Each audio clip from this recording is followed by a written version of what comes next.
Gnosticism is the general banner under which all of this stuff can be placed. Gnostics believe the central tenet of Gnosticism, and it's hard to put this across because modern Gnostics are such cheerful people, but they've forgotten their real roots. The central perception of Gnosticism, no matter how you slice it, is that we don't belong here, that we are strangers, that something terrible happened, and that accounts for why we're here, that we were destined for a much better deal, and something went terribly, terribly wrong. It takes different forms. Some Gnostic mythologies are fairly straightforward, some are fairly Baroque. The one that I enjoy is one of the more Baroque ones. The 2nd century Gnostic Bishop Valentinius had this notion that there were 36 Archons. They are demons of progressively lessening power that interpose themselves between man and a true vision of God. And the last of the Archons, the 36th Archon, was Sophia, and the only of the Archons that was female. There's a tremendous sexual ambivalence in Gnosticism, which we can talk about, which is resolved in different ways. But anyway, the 36th Archon is Sophia.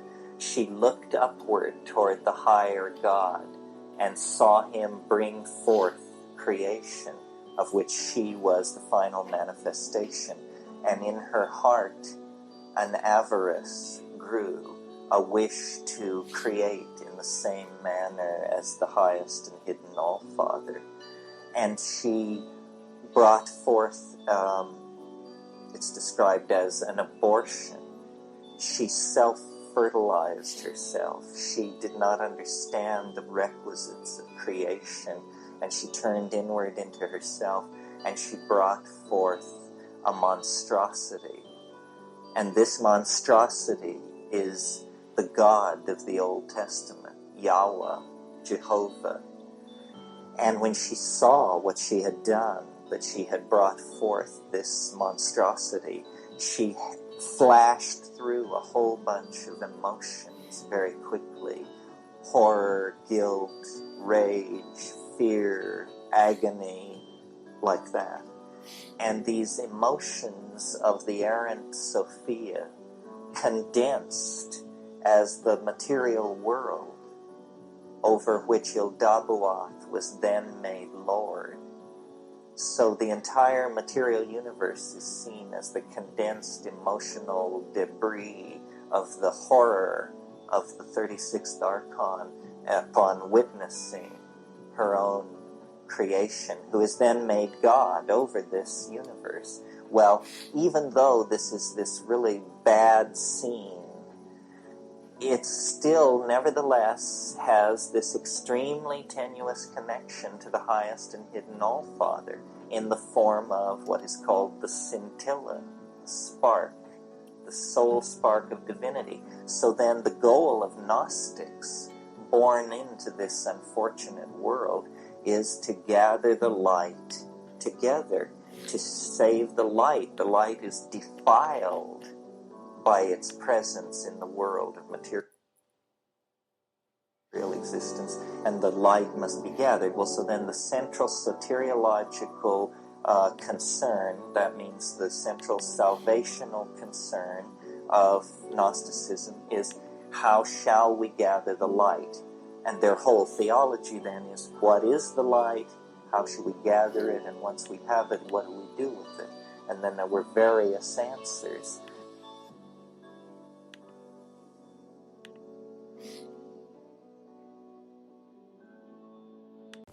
Alright, welcome ladies and gentlemen. This is part 2, and this is the part I'm going to be focusing on. This is where I'm focusing on the Gnostic texts about Sophia, what I am assuming and, at this point in time think this was meant for the first part of Genesis, but was kept out, or they didn't have access or privy to.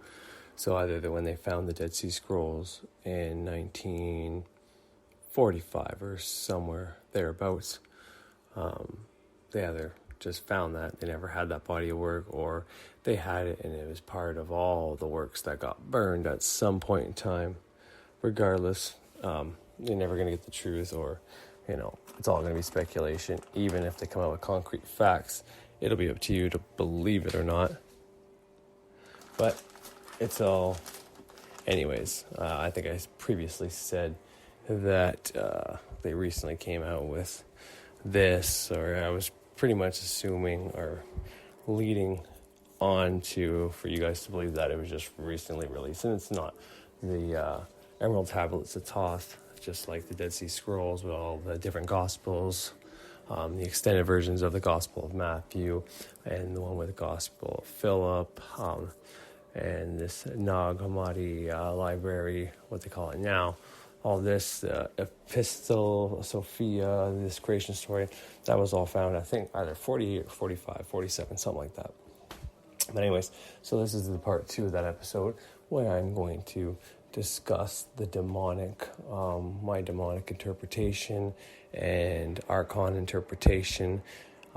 Keep in mind, I'm not going to play that first. I'm going to keep that for the end, and then I'll play ACORDING's thing, and then Terence McKenna's thing.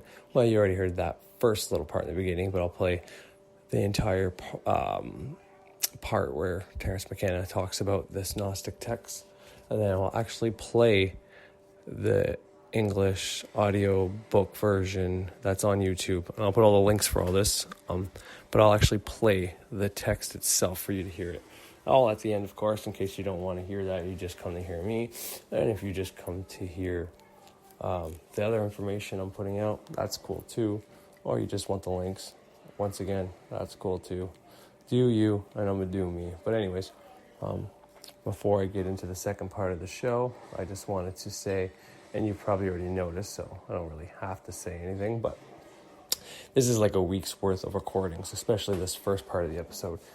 Everything you're about to hear now is everything I believe was recorded today or maybe late last night, and it's all basically around the same subject, where the first episode you just heard was, I don't know, somewhere between 8, 10, or 12 recordings. And I tried to keep going where I left off on the previous recording, especially if it was a few hours or a day in between. However, I didn't always succeed at doing that well, and I'm always all over the place either way. But either way, I hope you enjoyed, and yeah, this is part 2 of the episode, and yeah, anyways, hopefully it's not too hard to follow. All right, so before I start touching on the whole God of the Bible being created by Sophia and how she was upset, and she started saying shit like, I am the only God, there's no God above me, and how that pissed her off, and a bunch of shit. She was so mad that a bunch of her emotions came out, and that's what kind of created the realm. Now, I think that actually happened before he said those things. She created her being, and then it's described as an abortion, or I don't know, something about abortion. But anyways, so after she sees what she created, and it wasn't quite what she expected, I don't know, she kind of freaks out, and then, rage, and all these different words. Kind of like the way when they opened up the Pandora's box, all the bad shit came out. Kind of similar to that. When she started freaking out, all the bad shit came out, and that's kind of what created the realm. Now, this is not technically our Earth yet, or this is not how I interpret it. It's not interpreted as our Earth at this point yet. But, and then he says all that shit that I just kind of said. But before I get into that, I want to specify at this point that the Archons and the Creator God are not on our physical plane yet, okay? So, in the Bible, the first Genesis story says, on the seventh day he created whatever, you know what I mean? Or on the seventh day he rested, blah, blah, blah, blah. There's 2 creation stories. There's the Adam and Eve creation story, which is the second part of of Genesis, and the first part of Genesis is basically the Elohim created man in their image. Very short, very small, one line kind of bullshit, whatever. So this is part of the Nag Hammadi library, and this is part of the Dead Sea Scrolls. So take that for what it is.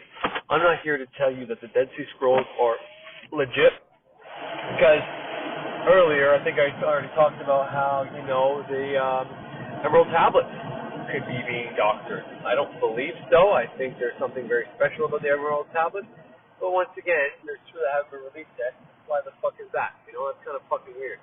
So, and to have these things only appear, now, there's a pretty good explanation of why they've only appeared at these times, but once again, this word, and it's very hard to just trust people with words, especially whenever you've been lied to by these same people. So, take it for what it's worth. But, the fact that the Bible only has a couple lines, and there's a new creation story, and the fact that this goes into way more depth about the creation story, tells me that this is probably supposed to be part of that first Genesis part, and when they created the Bible in whatever, 300, 400 AD, or Common Era, whatever you decide to choose, if it's after the Common Era, then, it makes a little more sense. But anyway, so where the Archons are, where Sophia is, and her other, it's 36, by the way, it's not 37, which is a cool number, because there's 72 demons, and there's 36 of these beings, these Archons, well, if they have a good side and a bad side, because some demons,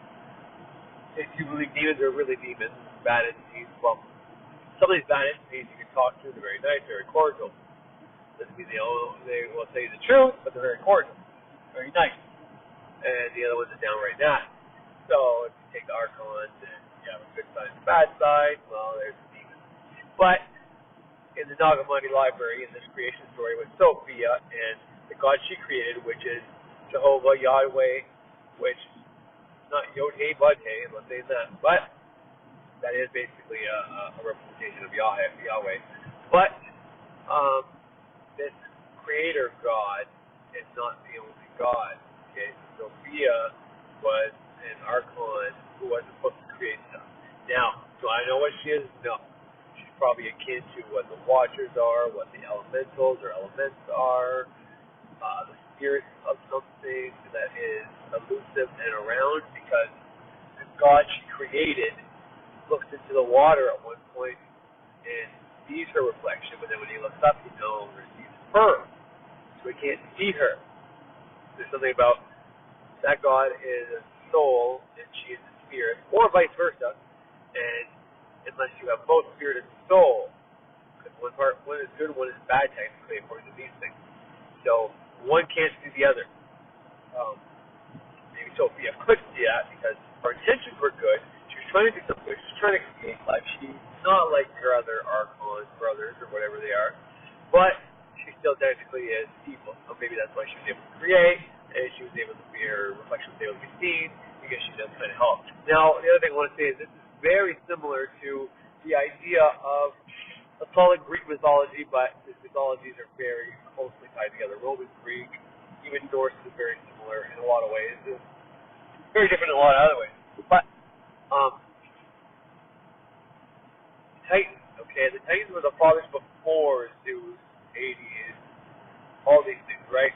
I think the second one, Remember the Titans, where Zeus and Hades actually go up and fight, which is pretty sick, if you gotta say so myself. I don't like watching TV much, but I love that part with the two boys come out. They start whooping ass. Kronos is there, which is their fucking evil dad, which would be like, hard to distinguish that, because technically Saturn would be like Hades, and Jupiter would be like Zeus, but then Uranus would have to play the part of Kronos, I would say. Now, Saturn is more Father Time, so he's kind of like Kronos, and Jupiter is definitely still Zeus. And then in that case, Hades, or Mercury when he's retrograde, would have to play the part of the villain, unless you get into Neptune, the Pluto, everything like that. So anyway, that's besides the point. So the Titans, the big fuckers that came before the gods Zeus, Hades helped Zeus. They fashioned, and this is actually part of the mythology. They made a movie out of it, but he helped enslave the Father and all the other Titans. Okay, they built that machine. That's what they have to go get. And I think it's Perseus has to fly on that fucking flying horse fucking thing with that weapon and knocking the fuck out Poseidon's son, which would be like Neptune's son, and then Zeus's son, and then they go with that warrior bitch who, anyways. So, what the point is this is kind of like that. This is what I think of, okay? Because you hear later on, and maybe I'll play the clip, but I already have too many clips to play in this fucking one, and a lot of talking, and I still didn't even get to what I want to talk about yet. But it reminds me of the Archons being the beings that helped or watched the Creator. Because let's say the Creator guy that Sophia saw create something, okay? She created that one God, that one being. So they didn't create all mankind, but then the rest of our earthly plane was kind of created, or there was something added to it. And I don't even know if this is technically the earthly plane yet, but wherever this God resides, okay, the God of the Bible, where he resides, whatever realm he resides in, all the things she said, felt, the emotions that came out of her, created that realm.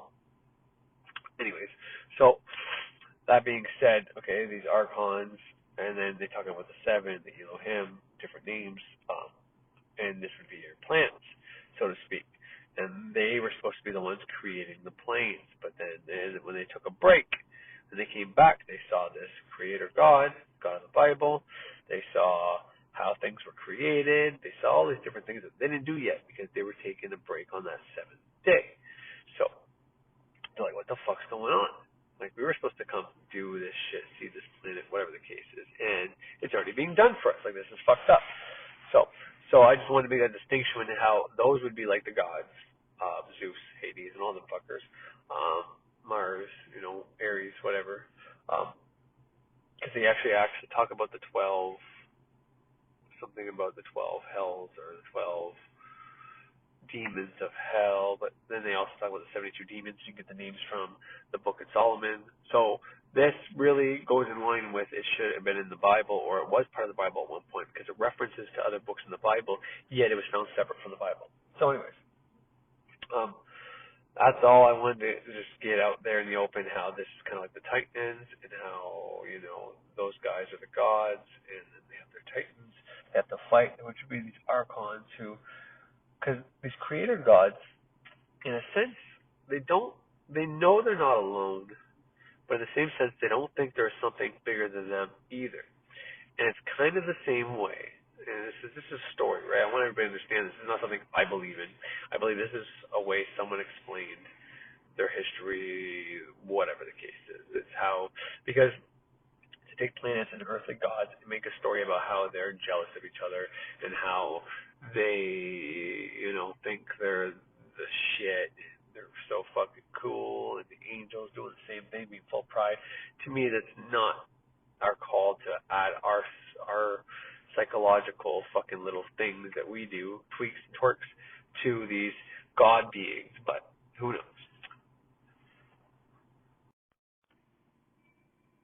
So anyways, the Nag Hammadi library and the story about Sophia and the creation story, and because the Yahweh God, the Jehovah God, he's got a different name. It's kind of a mixed Jebud, I don't know. It starts with a J, and they pronounce the J, like Jebudo, or I don't know. Kind of like a mix between Jehovah and something else that's not Yod-Heh, or Yahweh, but it's technically the Bible, and it talks about the demiurge, and him being the demiurge, which is like a demigod, because he was created from an Archon, who was obviously created by the source. So to say the Archons are a demon is not correct. But the Archons are something present in some realm.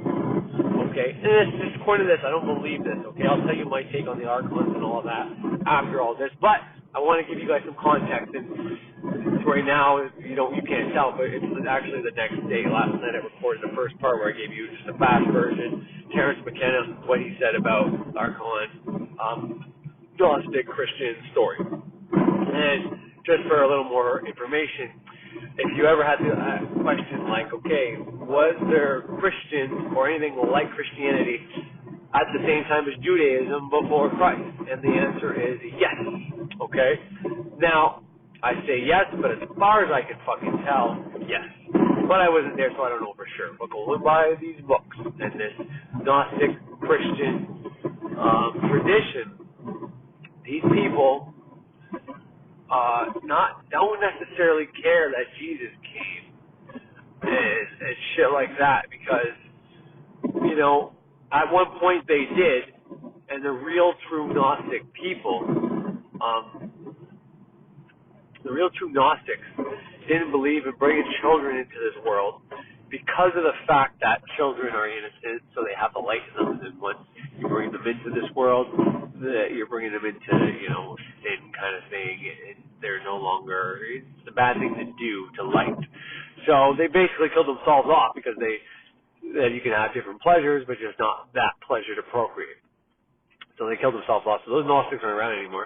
And there's other Gnostics that kind of believe that we're part gods. It's kind of Hermeticism / Gnostics. This is from Terrence McKenna. And then there's the Gnostics that believe kind of like what society kind of believes today. You know, we're kind of in the mix between there is no God, and if there is a God, he gave up on us a long time ago. Because if you believe the Bible, well, we should have totally had a flood or some kind of apocalyptic shit. Because if God of the Bible hated how people were killing and being mean to other people so much that he killed people, then the fucking neo-Nazi or the Nazis and the fucking Soviet Union and Mao's China, where they killed millions of people, well, they should have killed the rest of the fucking planet. Because if he killed people for killing people, then he would most certainly kill more people for having wars and killing a bunch of people, and he didn't do that. So either there is no God, or we have a God, but he doesn't give a fuck anymore. He just gave up. He's not in this realm. He maybe creates it, but he also creates, and, you know, it's a mix between he doesn't give a fuck, or he created us with the talents to be able to create within us as well. So they kind of go hand in hand together. You know, the more pessimistic ones just think is, you know, yeah, okay, we're not Christian. I believe in his belief stories, because obviously this all came from somewhere, but, you know, he's not around anymore. He gave up on us. Or he didn't necessarily give up on us, but he gave us all the tools and all the suffering and all the bullshit that we needed to overcome this. And if we can overcome it, then we can transcend and go to a different realm and shit like that. So that's where a lot of people are at nowadays. They're somewhere in between those. I mean, well, not people. I'm saying that, but I don't really know, to be completely honest, what's what. But anyways, so let's just give you a little bit of context, because this was, they necessarily weren't called Christians or Gnostic, because Gnosis, Gnostic, depending on like a few letters, give or take a few letters, but that just means having knowledge. It means knowledge. Agnostic is something a little bit different, but it depends on where you get different definitions, so I'm not even going to go into that. Because we're going to call it agnostic, we're going to call it Gnostic. It is what it is. I'm not gonna keep diving into the same shit over and over again. But anyways, so these people were around the same time as the Jews, and you know, if after they heard the good news, Jesus and all that kind of shit, all right, they may have believed he was coming back. They may have been hopeful for all this revelation, end of times, apocalyptic shit happening. If you believe the Bible, and you think the people were waiting around for that after Christ, for him to come back, okay? But then it just became this kind of little tribal place area where people were just kind of doing their own thing, living in poverty, and then eventually came to the realization that, well, maybe while we wait for him to come back, we should, you know, make a little bit of money, create some kind of society. You know, this is kind of a weird way to put all this. But in more or less terms, they came to the agreement that, okay, well, in case he doesn't come back the second, or, you know, he was coming right back, but then kind of like Thor tells his girl after that first Thor movie, right, I'll be right back, and then she sees him in New York and a few other places, and she freaks out on him, and he never comes back right away because he couldn't, because Loki fucking, or he had to break the bridge to stop Loki from going down and killing her, right?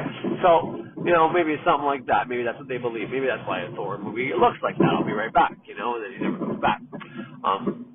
Maybe it's something similar to that shit. I don't know. Point is, you know, whether they believe that or they just kind of gave up hope and said, no, he's not coming back. Why the fuck would he come back? He's in heaven. Like, He made it there, now it's our job to fucking make it there, or whatever the case is. So while we're here on this planet full of suffering, let's try to make it the best we can possibly make it, alright? And so they started making systems, monetary systems, and then slowly they realized, well, it's been a while, Jesus hasn't come back, so, and then Christianity, out of Judaism, whatever the case is, I'm not going to pretend I know how it happened, but eventually they ended up taking over the world, saying, no, this is what this means, and this is what this means, and shit like that. Wow, that's a fucking low plane. Where was my town? That's fucking weird. Anyways, everything I just said there was basically more or less coming from a Terence McKenna interview or teaching or weekend retreat, whatever the fuck he does, to be honest. I don't even know what's from. I like Terence McKenna, so don't get that twisted that I don't like him, or I don't think he's qualified to teach this shit. I think he's absolutely qualified to teach this shit. I think he's done a lot of history work. I don't even know, to be off the top of my head, I can't remember if he's studied history, but if he hadn't, he sure did a lot of his own studying, kind of like I do. But maybe he went to college university for it. I don't really know if he is a teacher of any kind, or a historian, or a psychologist, or a philosopher. He tends to talk a lot about psychedelics, and rightfully so. There's something to psychedelics. Obviously, they shouldn't be abused, especially by people that don't abuse things. But, you know, the fact that the government and different police squads from the States, Canada, and shit focus and give more penalty for, you know, psychedelics sometimes, and or give the same penalty for marijuana and as cocaine, you know what I mean, or sometimes even worse for marijuana than cocaine, tells me that, you know, they want people to be fucked up versus want people to be healed. And, you know, take that for what the fuck it's worth. It's just an opinion, but it's my opinion, and it hasn't come to me lately. Like I said before, I live in Canada, where my government pays for our fucking health care, and because it pays for our fucking health care, we legalize marijuana. And I've seen facts and literature about how marijuana has healed people, not necessarily always by smoking it through oils and a whole bunch of other ways, but it has healed people. And whether or not marijuana actually heals you because you have a cannabinoid system in your body or not is irrelevant. I think if people think something works, they can heal themselves. I think it's basically that simple. And then it gets a little more complicated as you go. Sometimes to prove to your mind that something will work, you have to actually show it concrete facts, and something might have to work on some sort of level. But right down to the bottom, bare necessity, I believe you have to believe something will work for it to work, and it can work. Placebo effect, basically, kind of shit. But anyway, so that's a little bit about Sophia in the beginning, where she comes from. I think I've said this before too, but I've always been obsessed with that name, Sophia.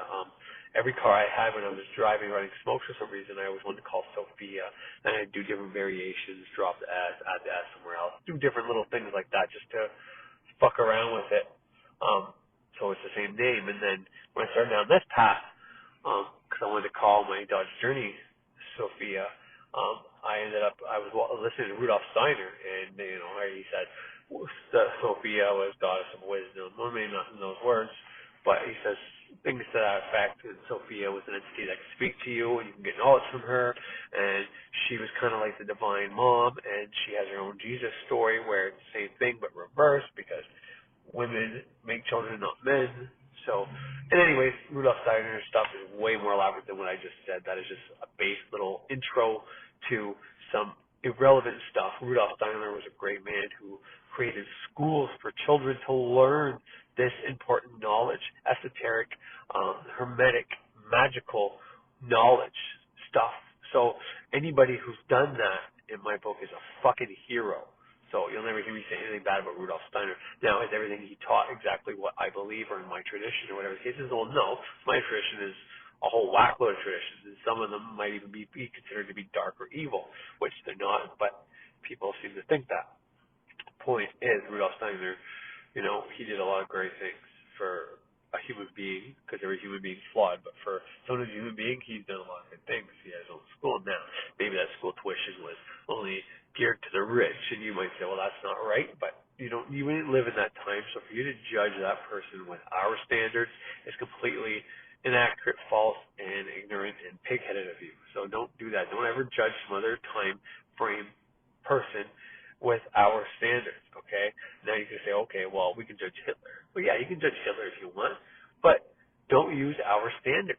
You weren't going through a Great Depression. You've never gone through a Great Depression.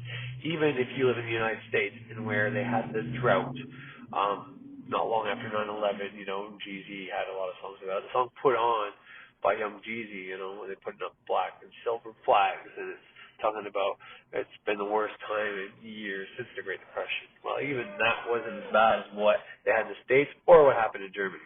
All right. Well, at this point, because I can talk about Sophia and my opinions and Rudolf Steiner and this new information I'm coming into right now, the Nag Hammadi library. I'm saying that wrong, but I know that, but it's all good.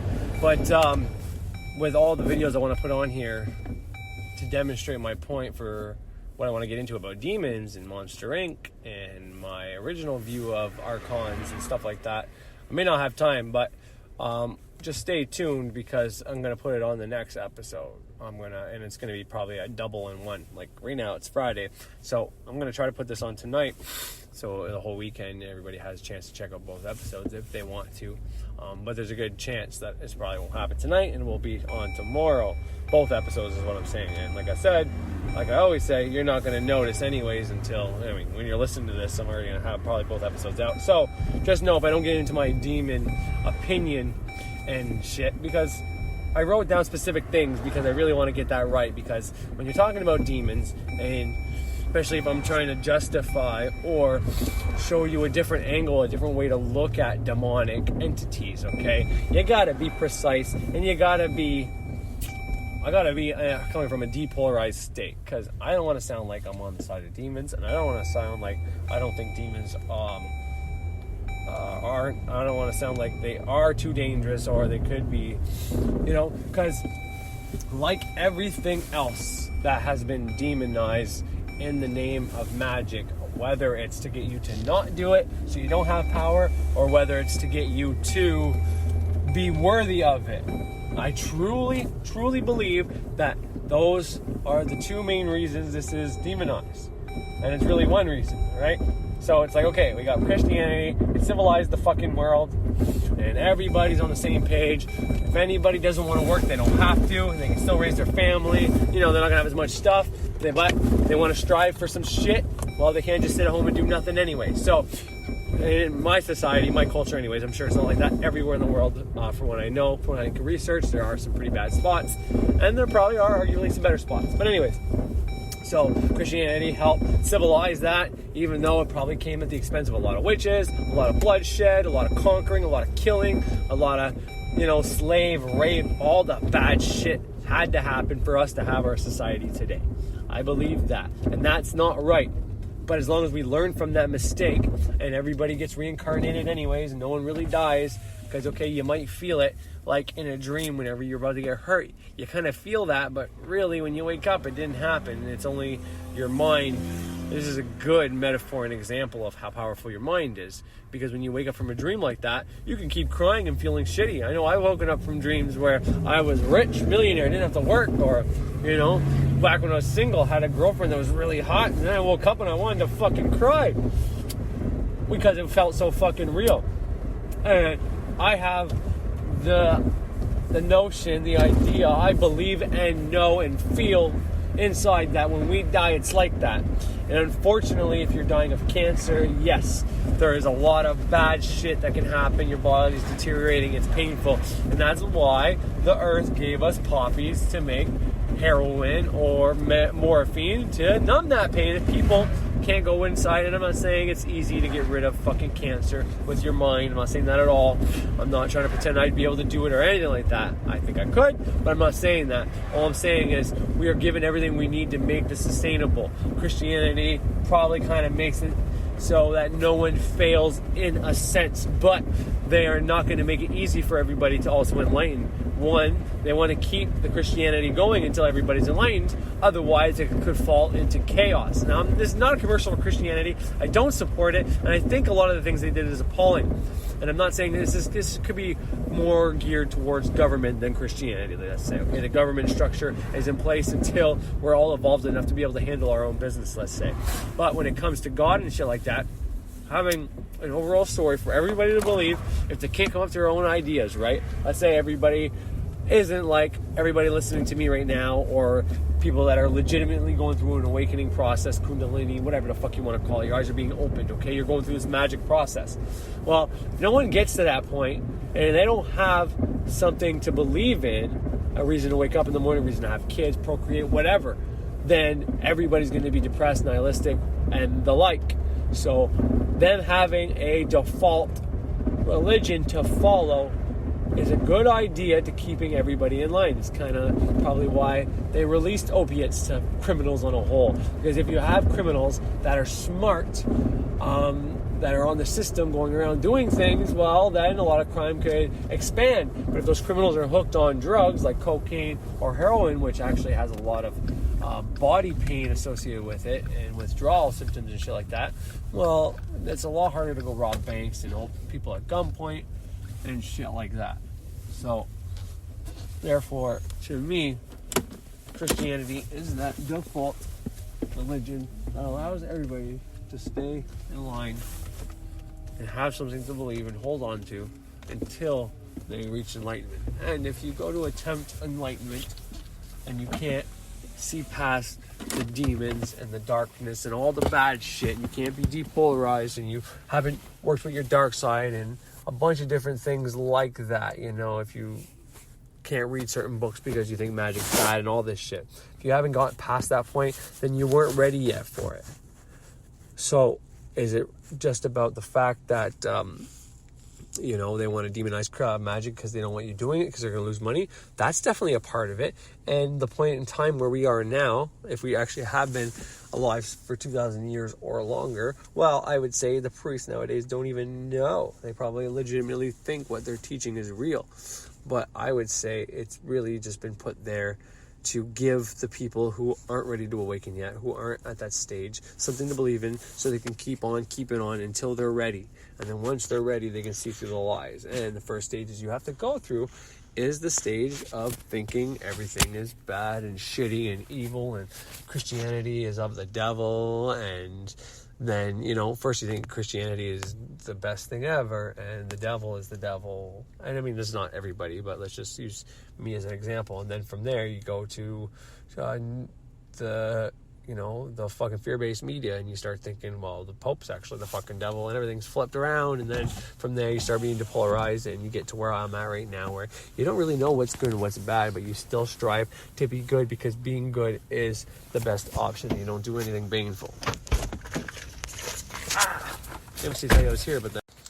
Alright, so just so everybody knows, I'm reading what I wrote now a few days ago, and this is before I started re-looking into Sophia, and not Sophia as in the Rudolf Steiner version of Sophia being the goddess of wisdom and how to get wisdom using Sophia. This is Sophia as in the Gnostic texts of Christianity, which it wouldn't have been called that, but it would be the version of Christianity that was alongside with Judaism before Christ, before they assembled the Bible in 300 whatever Common Era or AD, Christ Era, whatever you want to call it.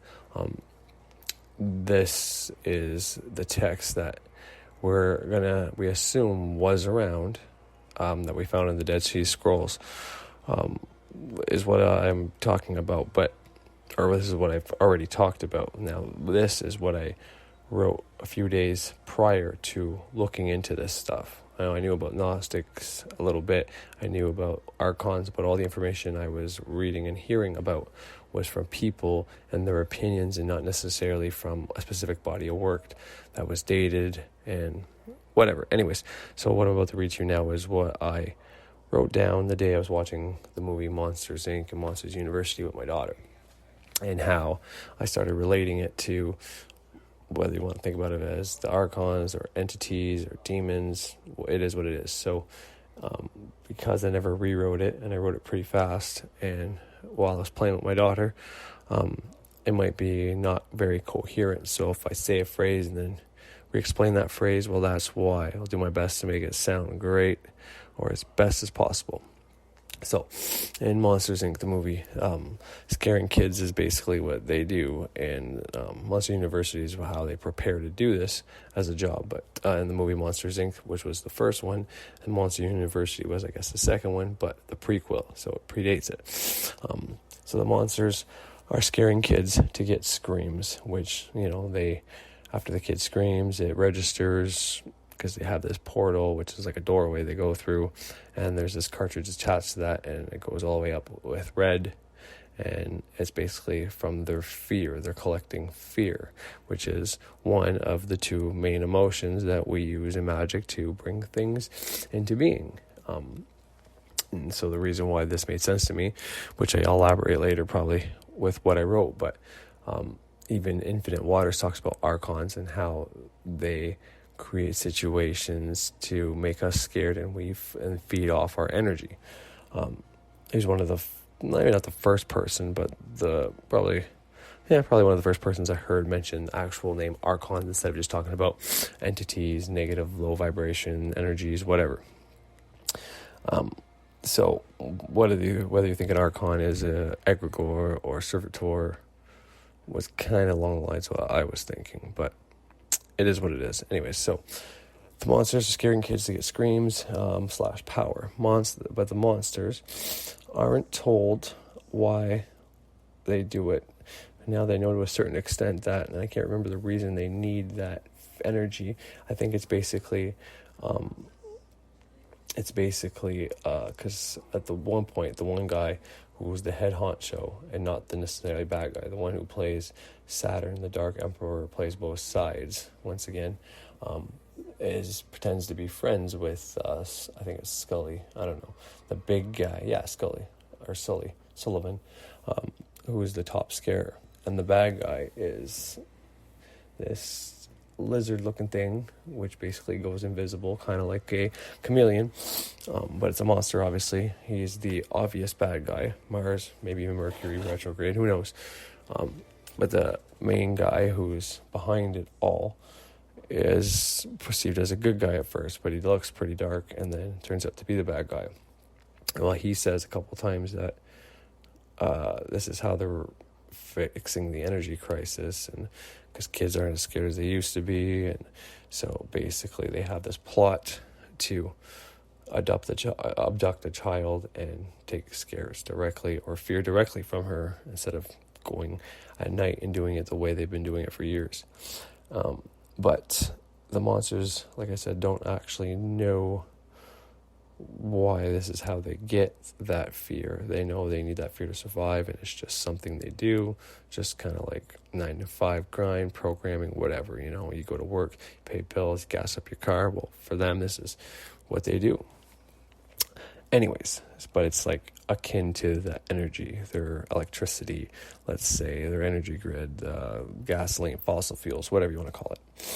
All right, so the monsters are told to not touch the kids, because the kids with one touch can kill them. So these monsters are going there and scaring these children to get fear as basically electricity, energy. So they're going in there intentionally scaring these kids, getting their fear.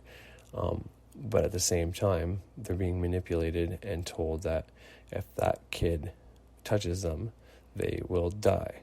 All right, because you see the one monster go through, have a sock on his back, and there's a big process to decontaminate him, and it's a big bit. So they're going in there and scaring these kids, while at the same time, when they're not in that character, in their controlled environment and what's comfortable, when they are out of that, whenever a kid comes through or they have something from the human realm on them, it's a pretty big deal, and they're in fear themselves, the monsters, which is kind of a weird paradox, right? They're scaring these children to get energy, yet out of fear, they don't spike their curiosity because they're told they will die just from a single touch. So they're told that the kids would kill them, and they are touched. If they are touched as a way to not interact or spike the curiosity or even try anything else. So they don't try it. this can be taken, multiple ways. One could be, akin, like I said, to archons or evil entities that we can't see, that, control, manipulate our fear, or scare us and thrive and even feed off of our fear. And maybe they don't even know it. As a side note, because the kid actually goes missing from her realm, right? She follows through and touches him, and obviously he doesn't die. But I just thought, as a side note to point out, because I know a lot of people like to talk about how many missing kids are going missing, and, this kid actually goes missing for, we don't really know how long. She gets returned, obviously, in the end. But anyways, just thought I'd point that out. So anyways, let's keep going with this. And maybe even archons, as stated in previous episodes, are created as servitors, egregores by, the Gnostics or whoever wrote that first Genesis story. They put all these entities in there, and you'll hear it later or after this, but you'll hear every entity from Yod-Heh, Art, Yahweh, Jehovah, the creator God of the Bible, being an entity or a servitor, egregore, to, the Archons, Sophia, and even the seven, the demons. All these are within these writings, and there's other ones within the Bible itself. So anytime you write something about an energy, entity, a being, basically, and you have all the criteria of what it does, and people believe in it, and whether they believe in it with love or fear, that fuels that, and it makes that entity real. Doesn't matter if it's an actual thing you can feel, touch, taste, or smell. As soon as you believe that the devil is a real being, and if you do bad things, you'll go to hell. Well, whether or not there's actually a place called hell, and a fucking forked tongue, red fire-breathing fucking devil down there is irrelevant in your mind. It's going to scare you either into doing good or worshipping him even, who knows. But point is, it's now become real. So there's a lot of different and weird connections to magic, entities, fear, love, all this shit within this movie. It's pretty cool. So maybe they are servitors, egregores, created by Gnostics or whoever, and are created to scare us and to put and keep belief in, the minds, the collective people, in evil spirits, demons, devil entities, and likewise, if there's those bad entities, well, you need to pray to the good ones to save you from them. But there's humans that created these archons, these entities, and they are just egregores that are playing out in their programming that was basically put down on paper and, thought up and created as for whatever reason. As another side note, maybe the archons, once they fulfill their mission, if they're not retired or destroyed, right, they break their programming and can evolve into something different. And that could put a whole new spin on, the entity of the Bible, from going from the Old Testament to being a very, and once again, this is before all the Nag Hammadi library stuff. But if you want to think about it that way, because, that same God from the Old Testament to the New Testament has a pretty drastic change. Now, there's still some pretty dark elements of the New Testament, but likewise, there's some nice elements of the Old Testament. But we know if we create an egregore, a servitor, or the ones that were created in the past, if not retired, and once they accomplish what they do, what their magical goal was, what you made that entity for, once that's accomplished, if you don't either have a kill code or destroy it or whatever the case is, it can evolve. Birch talks about squat used to be I think a man, and then it became a woman. It broke its programming and became something completely different, and still can do what it was meant to do. But anyways, so just something to think about. Maybe that old strict disciplinarian, kill or be killed, or don't break my rules or else God from the Old Testament, didn't like that programming. It fulfilled its task, and then once it did, it became a nicer, more evolved, forgiving one in the New Testament. Just a thought. But anyways,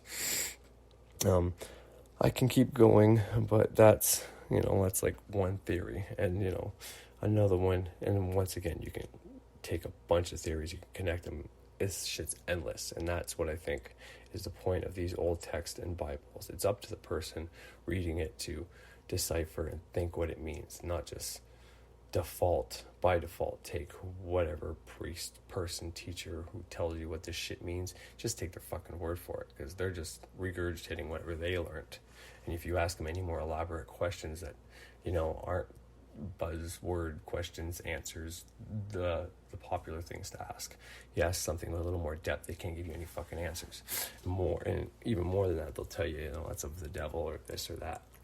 But anyways, Monsters Inc. The monsters as demonic forces, and due to presuppositions and stereotypes programming and reinforcement, at first glance they can seem evil or dark. Once you can conquer that fear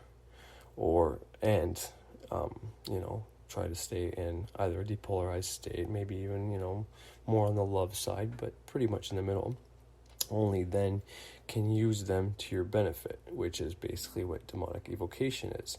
You can use it if you think you have demonic presences, if you have a curse on you, if you want knowledge, you can use these demons. But if you are well versed, have enough knowledge, know what to do, or if you have sinister plans, or you want fame, make these pacts, and then your life gets all fucked up, well, yeah, that's not the right mindset. This scary demonic stereotype is, to me anyways, this is one of the things I always come back to and think about, but the fact that we have this scary demonic stereotype about these demons and all that, it reminds me of don't cast pearls before swine. So it's a way to keep the swine away from the pearls of this knowledge, whether it's demonic knowledge or this magic period or the reality of life. Magic and witchcraft and the like, anything like it, initiation, ritual, fucking spiritualities are the doorway to understanding the reality, our reality, universe, how we were created. Like, we don't know our history. We have a history. We have multiple stories that are all very similar, that, all have some kind of Jesus figure and shit like that. And then you have the mythos, which also have that aspect to it, but then they have more magical aspects to it, but they're also all very similar. So it's like, which one do you pick? Is it a little bit of both? Is it neither? But once you start going down this path, learning what I'm learning right now, which, being in New Age and before that truth and fear-based crap, I really wanted to know my history, and now it's like, well, it's something you can't ever really know unless you can somehow remember your past lives, which, how the fuck do you do that? And, or does it really matter? Because once you understand egregores and how to make thought forms and shit like that, well, then that relates to everything. When you add that to the Hermetic principles, it's profound, and it's a level of understanding that at that point it doesn't matter anymore. Because if you realize, or whether it's true or not, whether you think the God Bible is an egregore, or all these demons, devils, Satan, Archons, once you think and know that you can make servitors entities, and that most likely this is a possibility, well, it doesn't matter anymore about how you were created so much. It's still something you want to know, but you're more interested in doing this yourself, making your own entities, or using magic, or just, being curious and diving into the mysteries, basically. The first entities in the... Sorry, I can't see that. I don't know what the fuck I wrote there. In the first entities in the... Shit, I don't even know what that says, but... Okay, the first entities in the spiritual... In the... Well, I don't know what I wrote there, but the first entities in, whenever you're doing initiation, whenever you're starting on this path that we use are... the elements, which aren't really entities, but they are an energy force. They are something we're made up of. We're using elements, elementals, watchers, archangels, planetary entities, the centers in your body, the zodiac, And these are all within us and without us. And, like, especially with the archangels, they're kind of protection to and from any and all harmful things. And this includes, the demons, basically, because when you start working in the Goetia,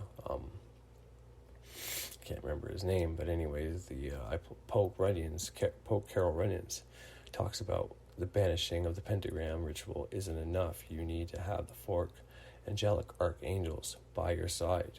And Frederick Xavier talks about the point of doing it for 6 months to a year, the middle pillar and lesser banishing of the pentagram for the 6 months to a year, hopefully twice a day, especially if you're only doing it for 6 months, is to build up a rapport with these angels that basically are a part of you, are within you, which is another reason why I think the demons are within you, because they control all the demonic spirits and all the other spirits between, the lowest demon to them, basically, in their quadrant. Because air, Raphael would control all the demons, the lowest low demon or god or deity within the air quadrant all the way up to him. And then the same thing for Michael and Gabriel and Ariel. Okay, so now I can't tell you if the Enochian tradition, Enochian tablets, which you should have at your altar at one point after every grade, print out one, make one, create one, put it there. Can't tell you if the Enochian tradition came first, or if the demons that were placed in the brass vessel were actually once worshipped, and then changed into demonic entities through, the Bible.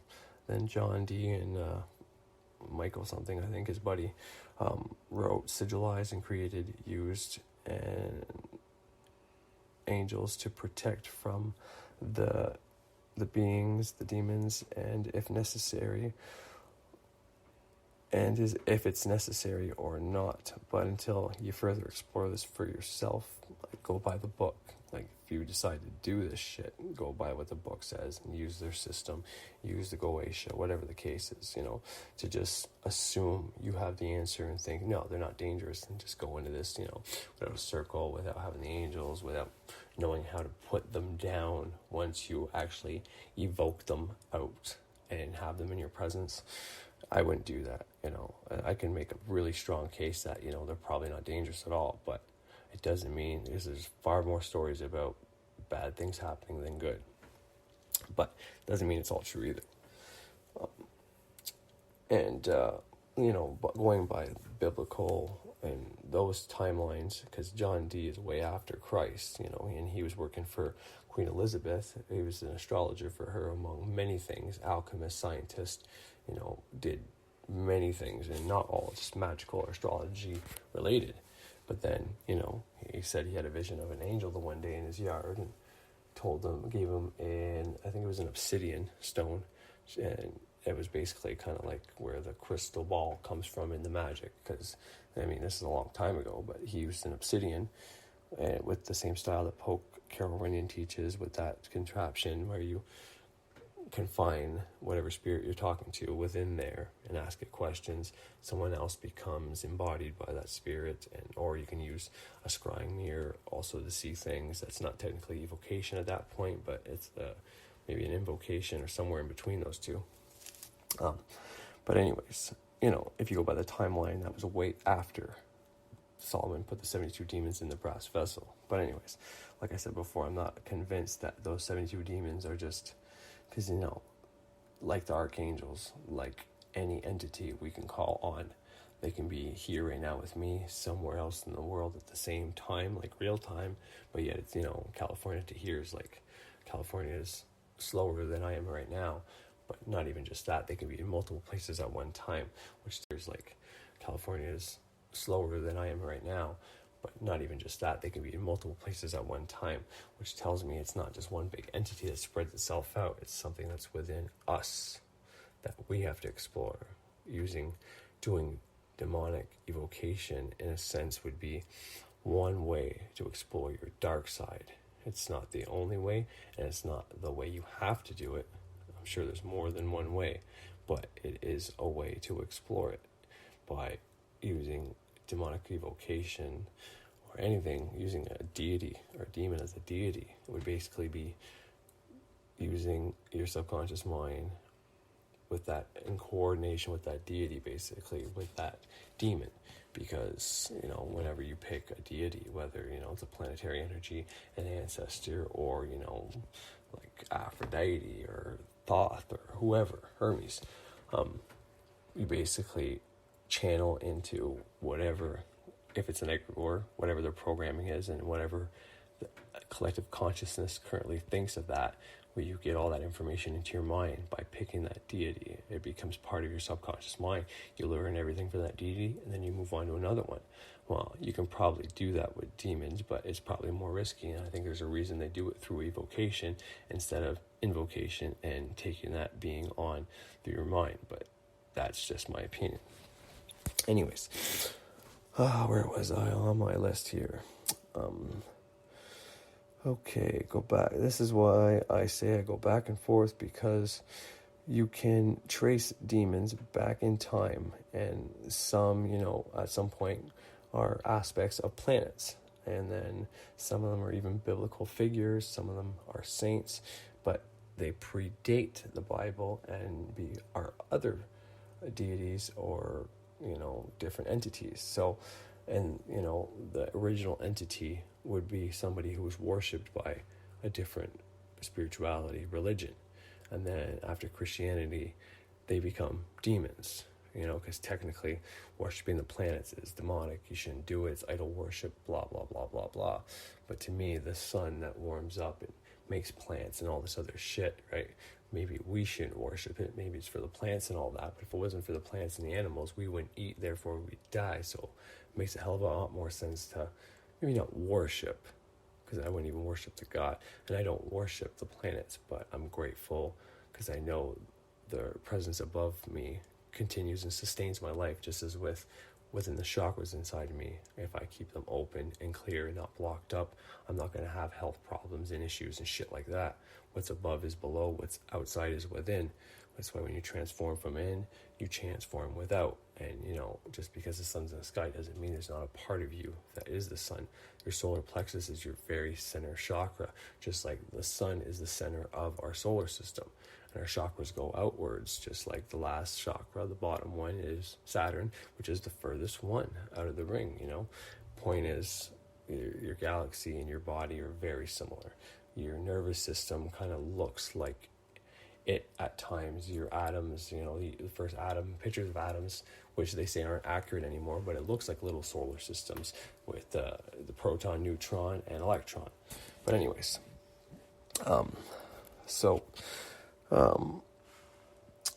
but until one is ready and prepared and actually willing to explore this line of thought, Goetia, demons, and the like, then elements, until you're ready to actually do this and do it properly, then the elements, elementals, watchers, archangels, planets, ancestors are enough, and you shouldn't go beyond that, because I can make the case that, you can get great results and change your life, change your circumstances, do a great self-transformation by not using a deity, period, and not even necessarily even using a planet as a deity, using that just as energies in your bodies, making sigils to the planet day of the week for certain things you need to work on, from Moon and Jupiter being your emotional part of your body to be more emotionally balanced, for Saturn to being, to maybe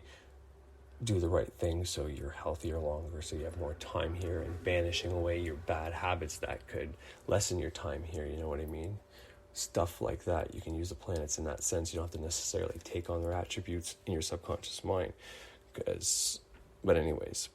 But people are just drawn to demonology, demonic, devils, dark stuff like that. I mean, I think everybody has an aspect to them that is like that does draw them there. And once again, it's one way to explore your dark side, because once you start dealing with demons and see the power, and that demon tries to make a pact with you.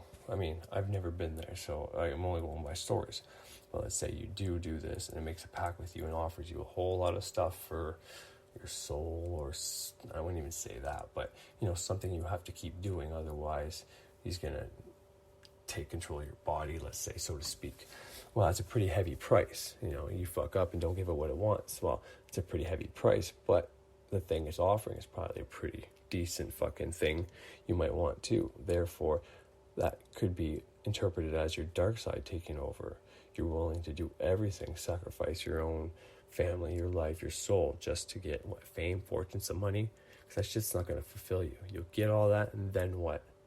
You prolong doing your actual inner transformation for some money, a bigger house, some more cars that, you just have to keep sustaining.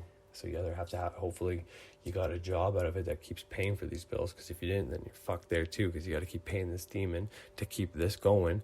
Otherwise you lose it all, plus you got to keep paying your bills. So to me, it's not worth it, but that's a good way to, test yourself to see if you're as dark as you might be, or if, whenever given the option to do something dark, if you can rise above it and, have that potential to do that darkness, but choose not to, which is big on the whole shadow, dark side, shadow work shit Jung talked about, and most New Agers talk about.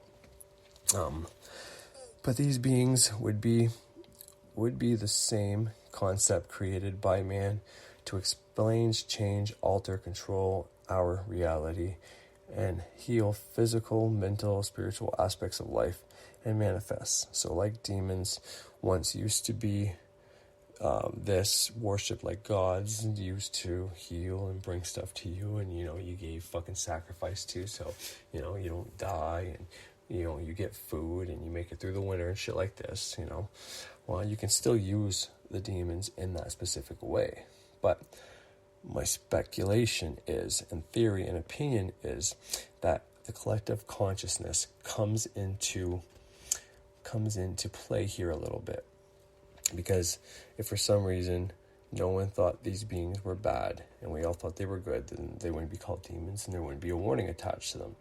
Now, regardless if that warning is real or fake, is irrelevant. If the Bible demonized these beings that are or were once worshipped as gods, and let's just pretend here for a second and just say all gods, even the planets, okay, just to prove the point, let's just say everything we've created or said is a god or is God is a creation from man, a servitor, an egregore that we created somehow.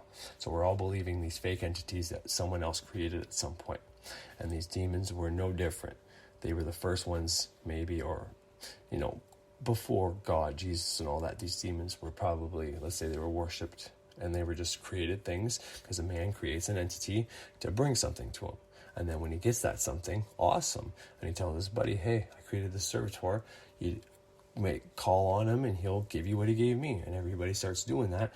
And then down the line, it gets a little distorted, that monkey chain game, right? Where you say something and you tell, the next person tells the next person. And by the time it gets to the end of the line, you got a little bit of the story right, but most of it's altered, changed, exaggerated, whatever the case is.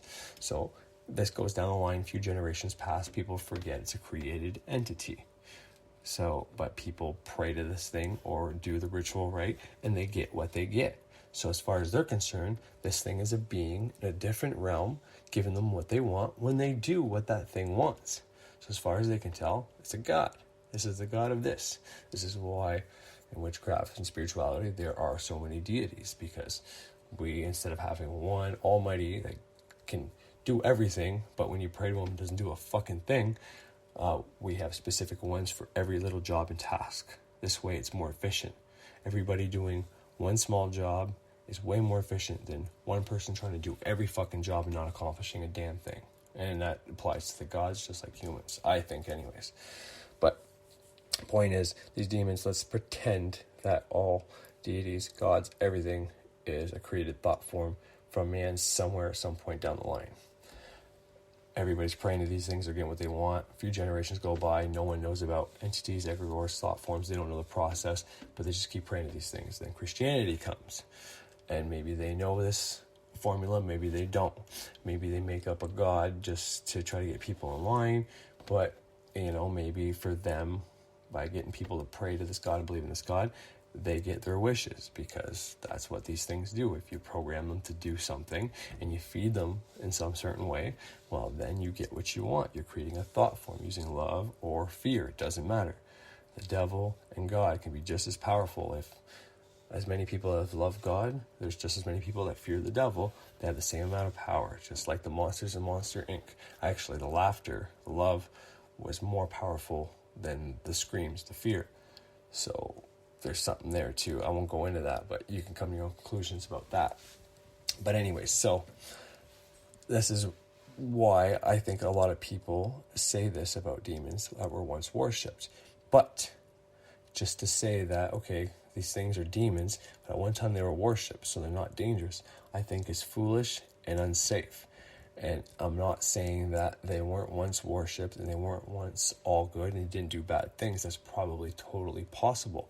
But because through time, through everybody forgetting, through people not knowing the process, people think demons are these things that are in hell with the devil that could come up and fuck you up and have all these attributes. And because that's in everybody's mind, and because it's activated, reinforced, manifested, because they're putting emotion into those thoughts, even though it's fear emotion and not love emotion, that becomes infallibly real. Therefore, if you evoke a demon and you use it by its old name, and you use all its old attributes, and you're using it for a specific thing that was used a long time ago, somehow you find out that this demon was once a god, that everybody prayed for something specific, and you're doing it for that, great.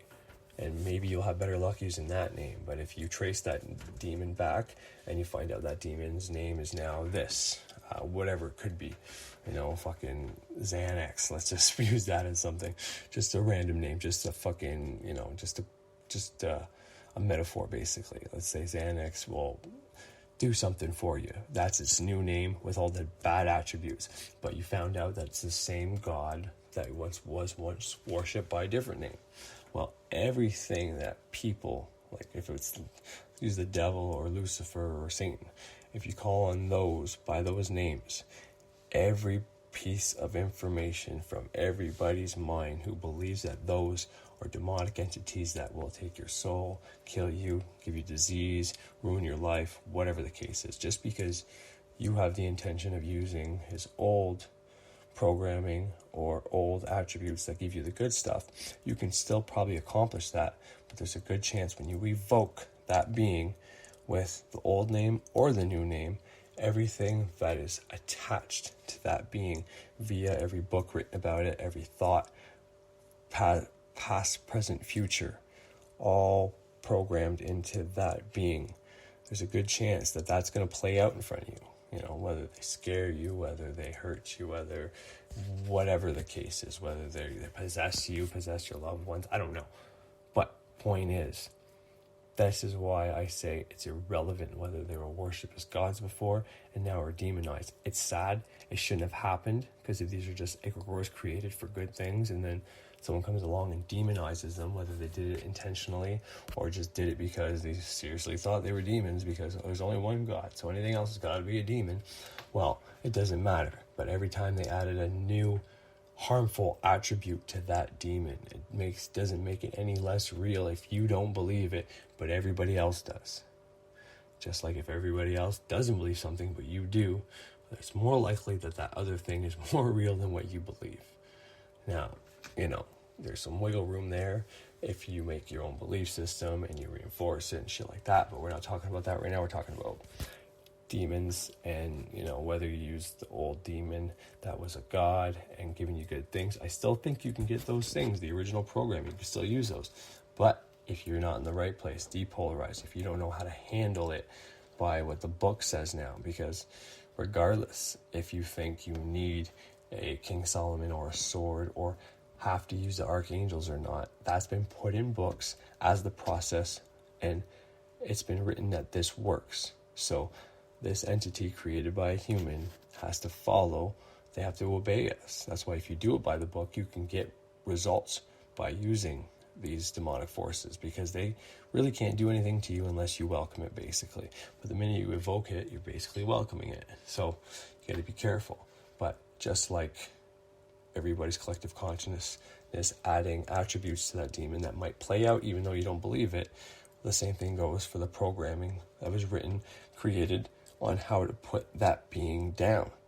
How Solomon did it, and then everybody else after him gets their demons under wrap. Like I said, if you want to associate your addiction to a metaphorical demon, or you create a representation, you make a picture of the demon that represents your coke, speed, cigarette, coffee, food addiction, gambling, doesn't matter, and then you slay that metaphorically, it's a very powerful process. But when you're dealing with these demons that people have created names for and made real by telling everybody they are real, and people believing it, and people fearing it, people watching movies with the same names, or trickery through the English language, grammar, switching letters around with same meaning words and shit like that, well, you're going to get those attributes, and you may not be able to just put it down like one of the ones you create in your mind, but that'll still work for you, because it's only you that believes in it, and your mind gives it power, and then therefore your mind can banish it. But once you get other people's minds involved, well, then they have control over the thing that you're trying to control. Therefore, if you use what someone and lots of people have used to control these things, then you're going to have a better chance of actually succeeding, assuming you do everything right, than if you just try to make up your own scenario. Go and talk nice to the demon and say, I want to be your friend, bud, don't hurt me. It's not going to work. It's not going to care. It's going to run its programming that was put into it. All the new programming and old programming alike. So that's what I wanted to say about that. And that's why I say I'm back and forth, because I think the demons are no different than the elements, the planets, the angels that we evoke. All these things are within us. And if you never want to mess around with this stuff, you don't have to, because just because you don't believe these things are part of you doesn't mean they're not. But at the same time, if you never go fucking around with it, then it's never really an issue either, because if you don't read the material and you don't put any power into it through emotion, fear, or love, or whatever the case is, then it won't really affect you. But the minute you get curious, you see this stuff, and you add your collective consciousness to everybody else's, whether you're indifferent, you are for or against, it doesn't matter. Once you add your emotion to those thoughts, you're part of that collective unconscious or consciousness. And now whatever you do, those things can be present. It's probably one of the reasons they say whenever you start doing the lesser banishing ritual of the pentagram, it protects you from anything harmful, because you're banishing and making your place holy. But in the same sense, you light up the astral plane, the spiritual plane. So everything, low and high vibrational entities, the good and bad ones, if you want to think in terms of polarity, can now see you. So on the days where you haven't done your lesser banishing of the pentagram, and you're in a low vibrational place, you're pissed off, kids, wife, whatever the case is, well then, they're more likely to know where the fuck you are, and you're not protected or thinking the right way, and they can come do some shit to you. And this is why they tell you, if you're going to start this process, to not stop it. You're going to start the initiation. If you go past the neophyte, especially because, like I said, you're not calling anything to you. Yes, you light up the astral plane, so, there's a type of danger there, but not a very big one. Once you get into the grades, little more so. But, after an initiation, neophyte, you're going to make your commitment, or you're going to say, fuck this shit, basically. So anyways, that's my spiel on all this shit here. And, there might be an argument that gets brought up from this, that if, Christianity's a belief system, the Bible, you said there's egregores and servitors in there, since most people believe in the Bible, and, if that can bring power and you can get results, then how come most people pray, they don't get results? Well, there's a lot of answers to that question. For one, they don't pray, right? They don't pray as if the thing happens. And, even if, let's say, they do pray and visualize what they want to happen as if it's already happened, and they use love and gratitude while they're praying. Well, if the rest of the day, if they're thinking about that constantly, well, then the subconscious mind can't work on it and bring it to them. If they're thinking a bunch of negative thoughts, putting negative emotion in all these other things, well, that's the same as fucking praying, and they don't even know it. So they're walking around putting emotion into thought and creating those circumstances. So they pray every night, once a night, for that one thing, but then throughout the day they're negative, putting their emotion in all these random things and doing these random things with their negative or positive emotion. Well, yeah, then they're sending all these mixed signals. And, first thing you learn is when you want to manifest something, you focus on that one thing. You work on that one thing until that comes. Because if you spread your focus power, your focus, what you're focusing on, whatever, whether it's good or bad, it's going to come to you. And the more you focus on that one thing throughout the day for multiple days, the faster it comes to you. So if you're focusing on too many things all at once, it takes a long time happening. And the other part is the people that create the entities have the most power. Now, someone creates an entity, you can have your buddy use that entity, and he'll tell you how to use it properly. But if you don't have that formula, know how to use the entity the way it was created, they can tell you whatever you want. But the devil's in the details, basically. So if you don't know how to use the entity, call on it right, whatever the case is, then you can't use it properly. It's not going to work. Like I said, you can use the Bible to manifest and do things, but there's a certain way you got to do it. So that would be my argument for that. And I think I'll leave it at that for today. There's a fuckload more I can say on this, but I can keep going on and on and on, and I can tell you probably 4 more other theories how the Monsters Inc. is connected to entities, egregores, and the like, but there's really no point to just keep going. So I'll leave it at that for today, and yeah, I hope you enjoyed, and I hope you have a great day. All right.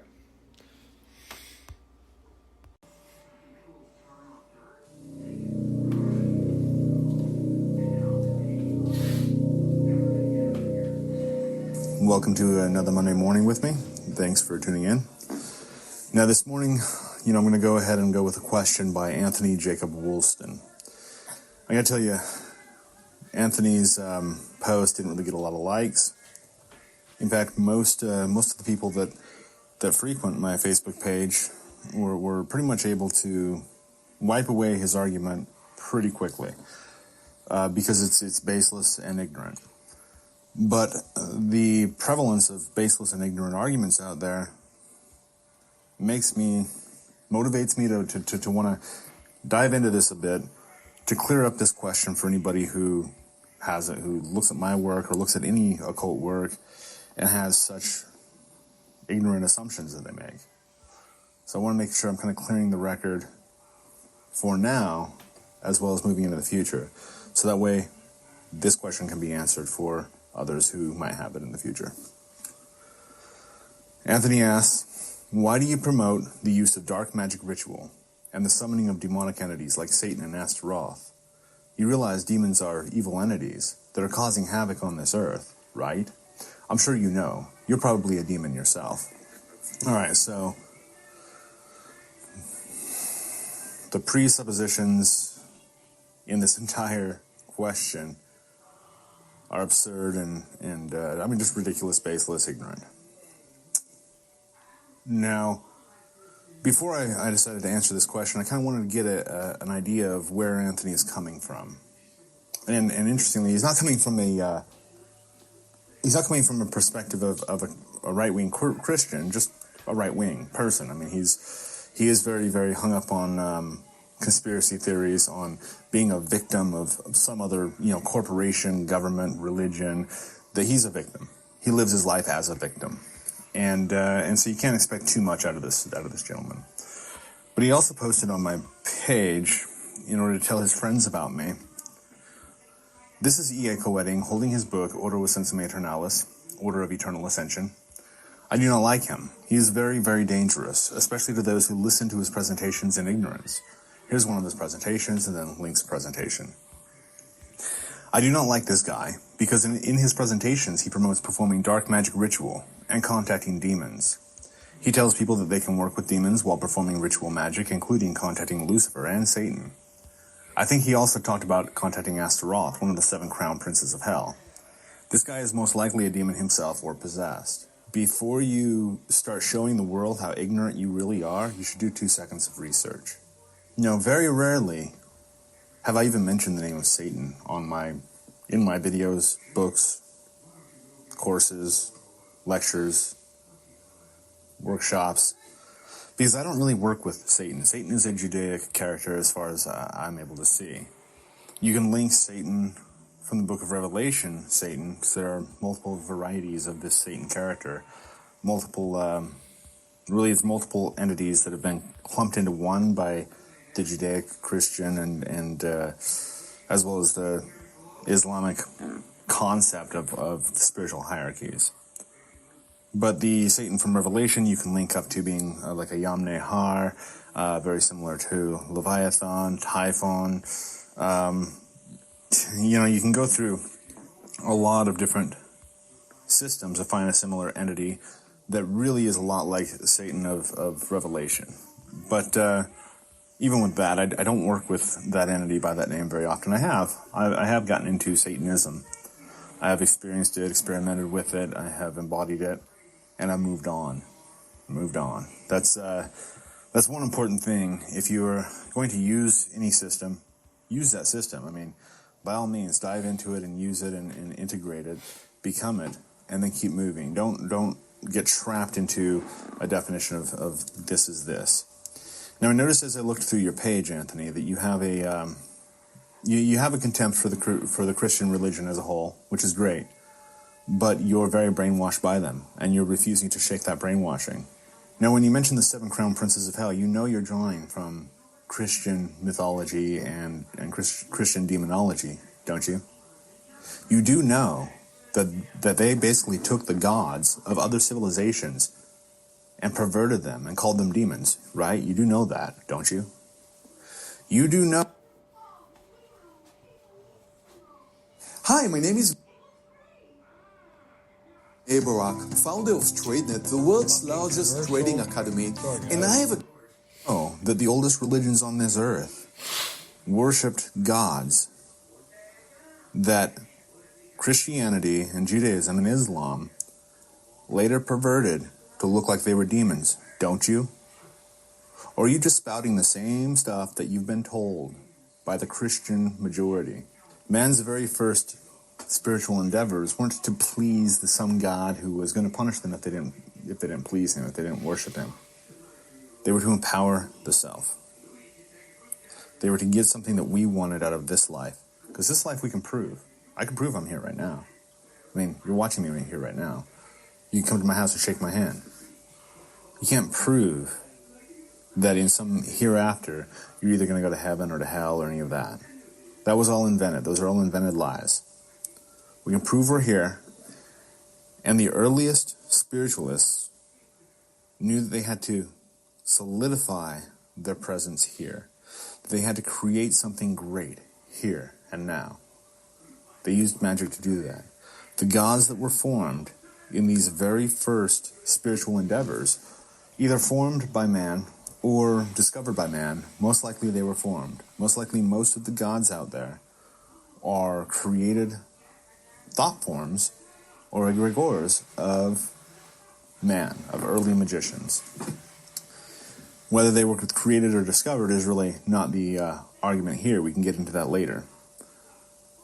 But these first deities served man. Now, see, you mentioned names like Astaroth, thinking that if you throw that name out there, people might think you know what you're talking about. Now, do you mean Astaroth or do you mean Astarte? That's where Astaroth came from. Astarte was a goddess worshipped in Samaria and Phoenicia, Arcadia. She was goddess of love, fertility, art. She was a goddess who descended into the underworld and was risen, where the Jesus mythology comes from, stolen from these old cultures, just like the gods were taken and turned into demons. Now, when you're looking at these dark entities that you're talking about, trace it back to see where they came from. Trace it back to see exactly who they were in previous incarnations. I say incarnations because it's been changed so much that if we look at Azazel today, nothing at all like Azazel thousands of years ago, known by the Nabateans under a completely different name, Al-Uzza.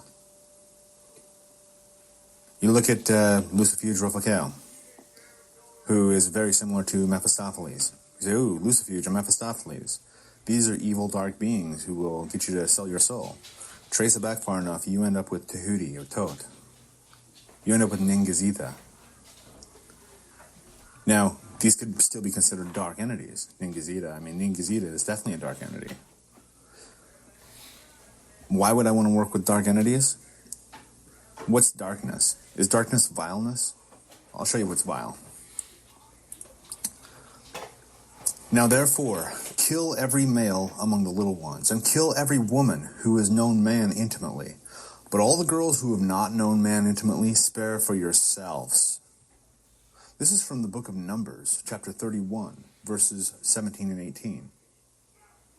So, when you go to a place where there are people who are not amongst your tribe, kill them, even the children. And kill every woman who's had sex. Every woman who hasn't had sex, well, she can be your slave, that you can then rape her. This is vile. You say that demons are the fathers of rape and molestation and child abuse? No. Judaism, Christianity, and Islam promote rape and murder. Christianity, Judaism, and Islam demands that we kill people who work on the Sabbath, that we kill teenagers who drink too much, to enslave people of other nations or other races, to beat your slaves. It commands us to oppress women, to kill homosexuals, to kill people who have had sex outside of marriage, to kill witches, to kill children, conquer other cities and take virgin women as slaves, and to kill all the little babies. That is sickness. And that has nothing to do with my religion. It has nothing to do with my spirituality. What I'm teaching people is how to free themselves from this kind of growth. Another fucking commercial. Damn it.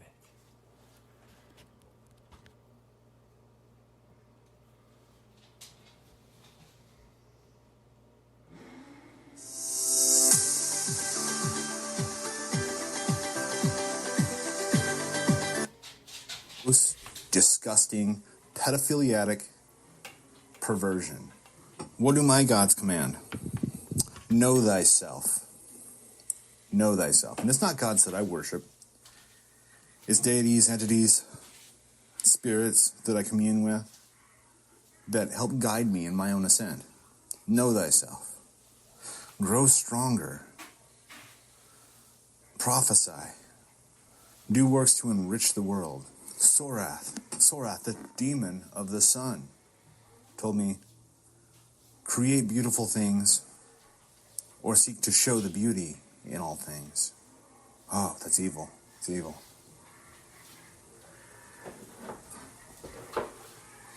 The demon Baal, also known as Baal.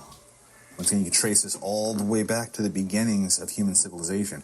Long before Akhenaton, otherwise known as Moses, left Egypt and formed the Hebrew religion.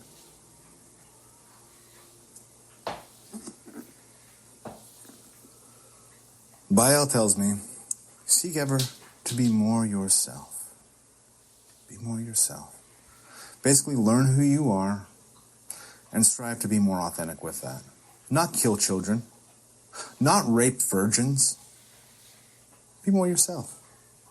Why do I work with these entities? They teach me things, first of all. They teach me things that no other entity or a person has been able to teach me. They show me how to empower myself. And you know what?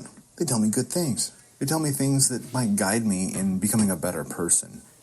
He, Josiah, executed the priests of the pagan shrines on their own altars, and he burned human bones on the altars to desecrate them. He did this in obedience to all the laws written in the scroll that Hilkiah the priest had found in the Lord's temple.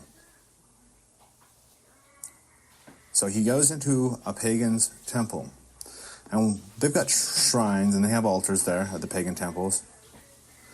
And he lays the priests down on their temples and commits human sacrifice. This is Josiah. This was in 2 Kings, verse 23. This is in 2 Kings chapter 23, verse 20 and 21. Deuteronomy. When you march up to attack a city, make its people an offer of peace. If they accept and open their gates, all the people in it shall be subject to forced labor and shall work for you. Okay, so you go to a city, and if they accept your treaty, then they become your slaves. Human slavery. You support human slavery? I don't. If they refuse to make peace and they engage you in battle, lay siege to that city. When the Lord your God delivers it into your hand, put to the sword all men in it. As for the women, the children, the livestock, and everything else in the city, you may take these as plunder for yourselves. All right, so this is God. This is the God of, once again, Judaism, Islam, and Christianity. These are 3 plagues that have come upon this earth. And the 3 plagues that need to be eliminated, obliterated from the face of this earth, in order for us to finally start seeing peace and sanity. Now, that's just the Old Testament. That's the argument that's put out there. It's just the Old Testament. The New Testament, when Jesus came, he changed everything. Matthew 5:17 from the New Testament. Jesus says, "Think not that I am come to destroy the law or the prophets. I am not come to destroy, but to fulfill it." Saying that I'm not doing away with the Old Testament. I'm just adding to it. Jesus said unto them in Mark 7:9, "The law or the prophets. I am not come to destroy, but to fulfill it." Saying that I'm not doing away with the Old Testament. I'm just adding to it. Jesus said unto them in Mark 7:9, "Full well you reject the commandment of God, that you may keep your own tradition. For Moses said, Honor thy father and mother, and whoso curseth his father and mother, let him die." So Jesus was saying to his disciples that because they're not murdering their children who disobey them, that they're not living the law. Disgusting. Jesus says in Luke 14:26, "If anyone comes to me and does not hate his father and mother, his wife and his children, his brothers and sisters, yes, even his own life, he cannot be my disciple." This isn't my God. These aren't entities that I speak with and that I work with. No, the entities that I work with are telling me to seek after beauty, to enhance my life, to help others free themselves from the shackles of this kind of tyranny. Why would I call them by dark names and by these demonic names? I mean, because I do have in my videos, I'm calling on the demon so-and-so, or I'm speaking with this being, this dark entity. You know, that's really part of it. It's dark and it's evil by the warped Christian standards. I was raised in a Christian society. And so, yeah, there's still that programming of going, this is evil, this is dark. That can be a catalyst. That can be a strong catalyst for somebody, especially somebody like myself. Somebody who's raised in that tradition to see things in that way. It can be used as a catalyst for sure. Now, there is a matter of the darkness of certain things being the hiddenness of it, the secrecy of it, the mystery of it. See, I am probing into the mysteries that lie beyond the observable reality, the mysteries that are beyond the normal mundane senses. I'm delving into the mysteries that are beyond the expiration of this body. And that's dark in that it's mysterious. Is it evil? Is it causing me to commit evil acts? No.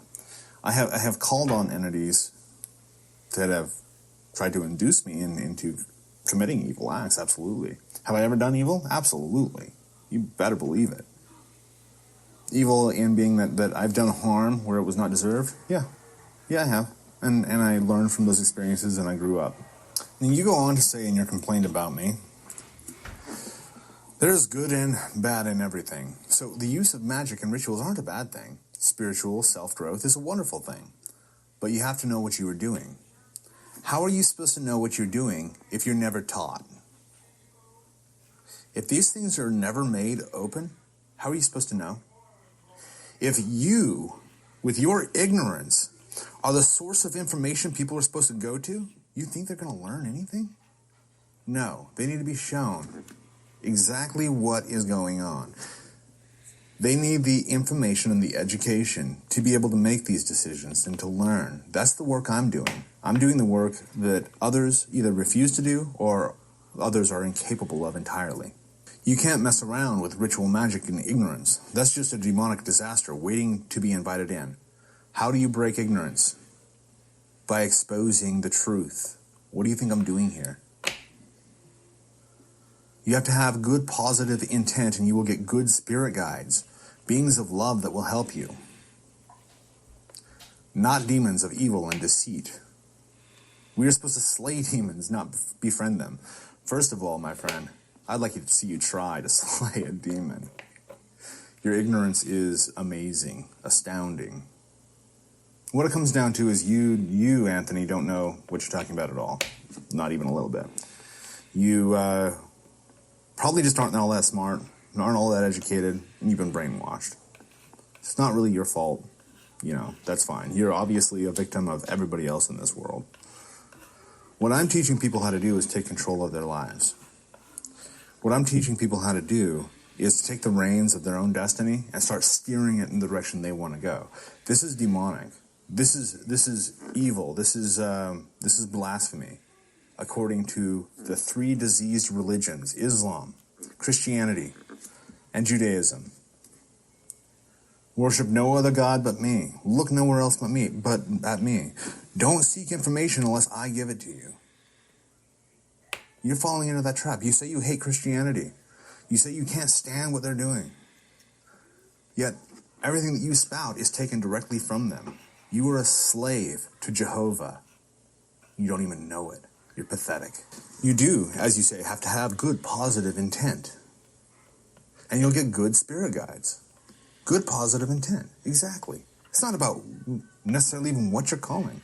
It's your intention. Now, if you have good intentions, you're probably not going to call on a being who is set up to only destroy, which is why I really don't work with those beings very often. In my own practice at this point, most of my devotion is going towards the gods of the Norse faith. These are the gods of my ancestors, gods of my forefathers. And while there's war and there are things that you can look at and say, that's not a very good quality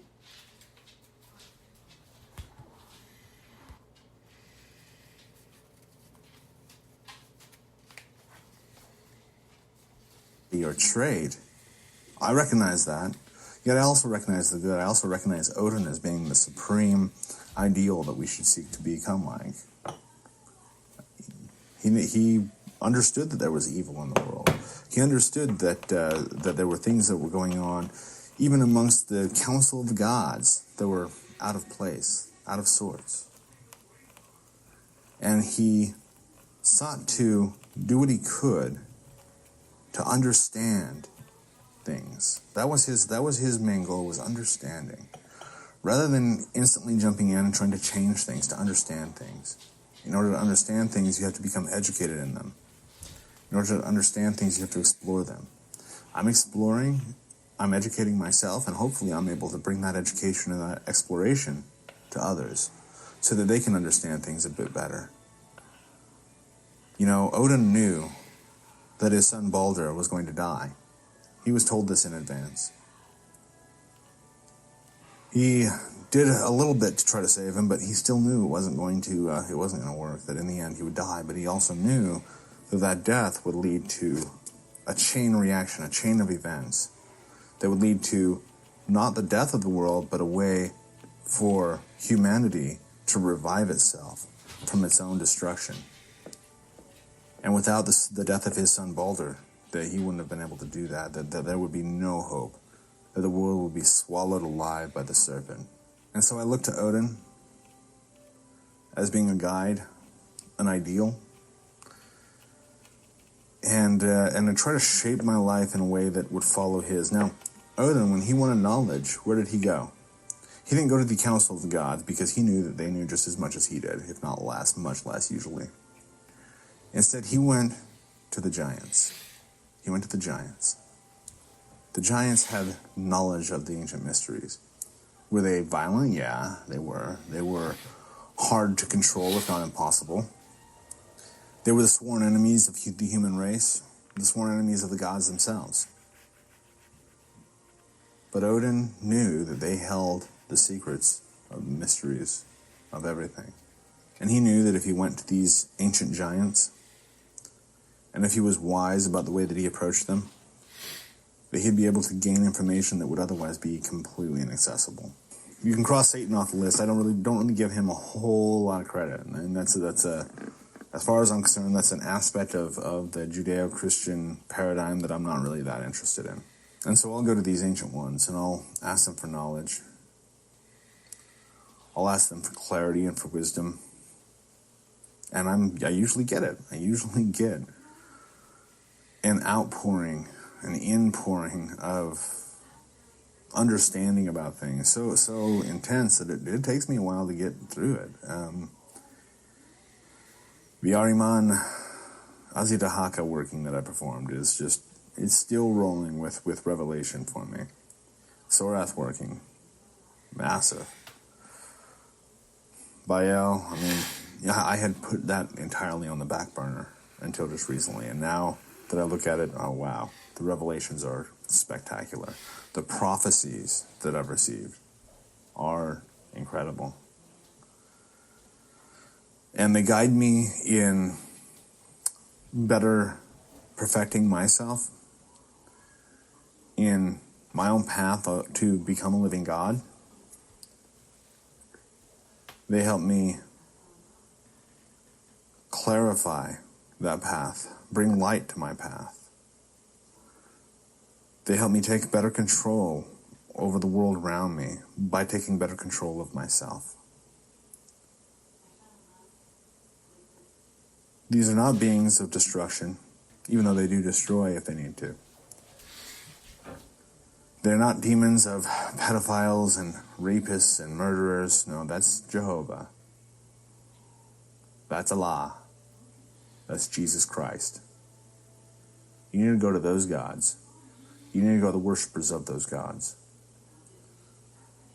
and show them their sins. But don't come to me and tell me that I am worshiping or aligning myself with these entities and that I'm guiding people into any kind of trouble. Because what I'm doing is I'm educating. I am shining the light on a subject that has been so confused and so hidden and kept secret that even idiots like you, Anthony, can pick it up and start running with it and making all sorts of wild assumptions without even a bit of research.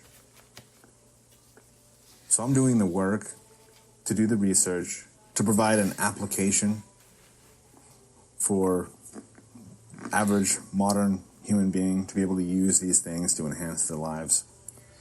What I'm teaching is the oldest form of spirituality, which is sorcery, black magic. Black not because it's evil, but black because it's been kept hidden and secret. And that secrecy is being removed. Within 1 or 2 generations, the things that we now call magic and occult are going to be called something entirely different because we're going to start to understand them consciously, logically. We're going to be able to start pulling the mystery off of it. But in order to do that, we first have to bring it out into the light. We need to make this so it's not a taboo subject. We need to understand that this has been lied about for centuries. Once those lies are exposed and the truth is revealed, then we can start to look at this from a real light.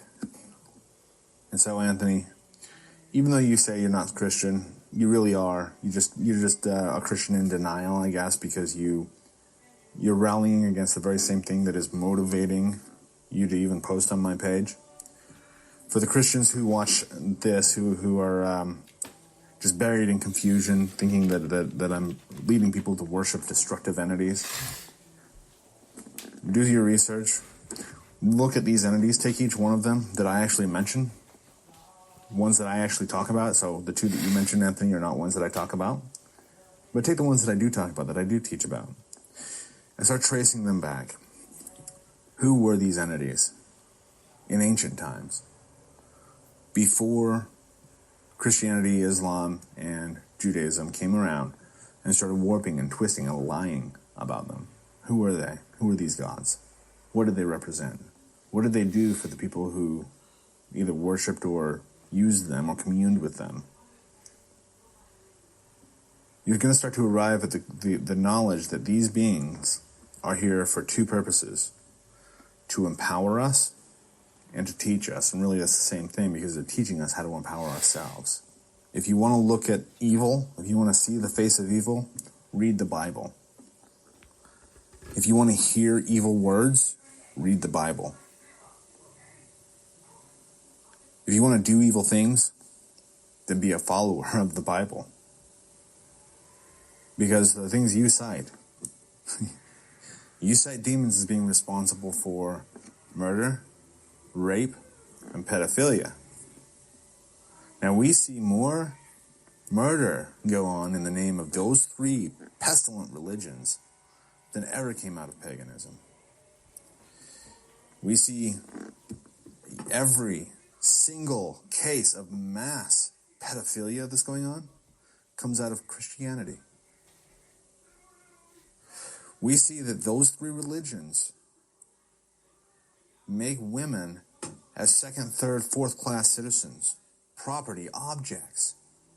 Throughout the entire Bible, a woman is going to be put to death for being raped.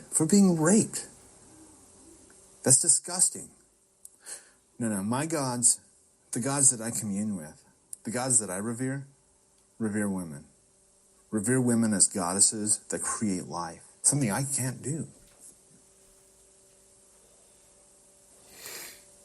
My gods, the gods that I commune with, know that woman is sacred and treat her as such.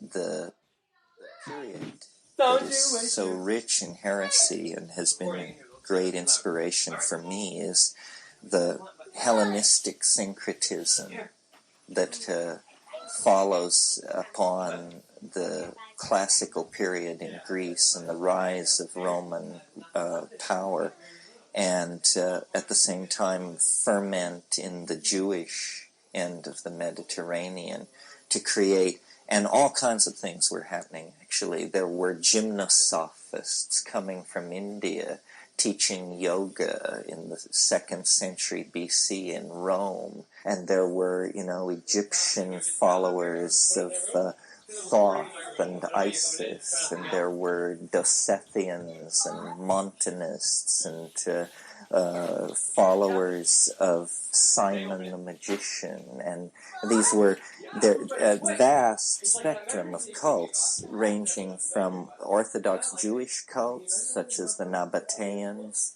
and the Zealots, and presumably the Mandaeans that I mentioned earlier.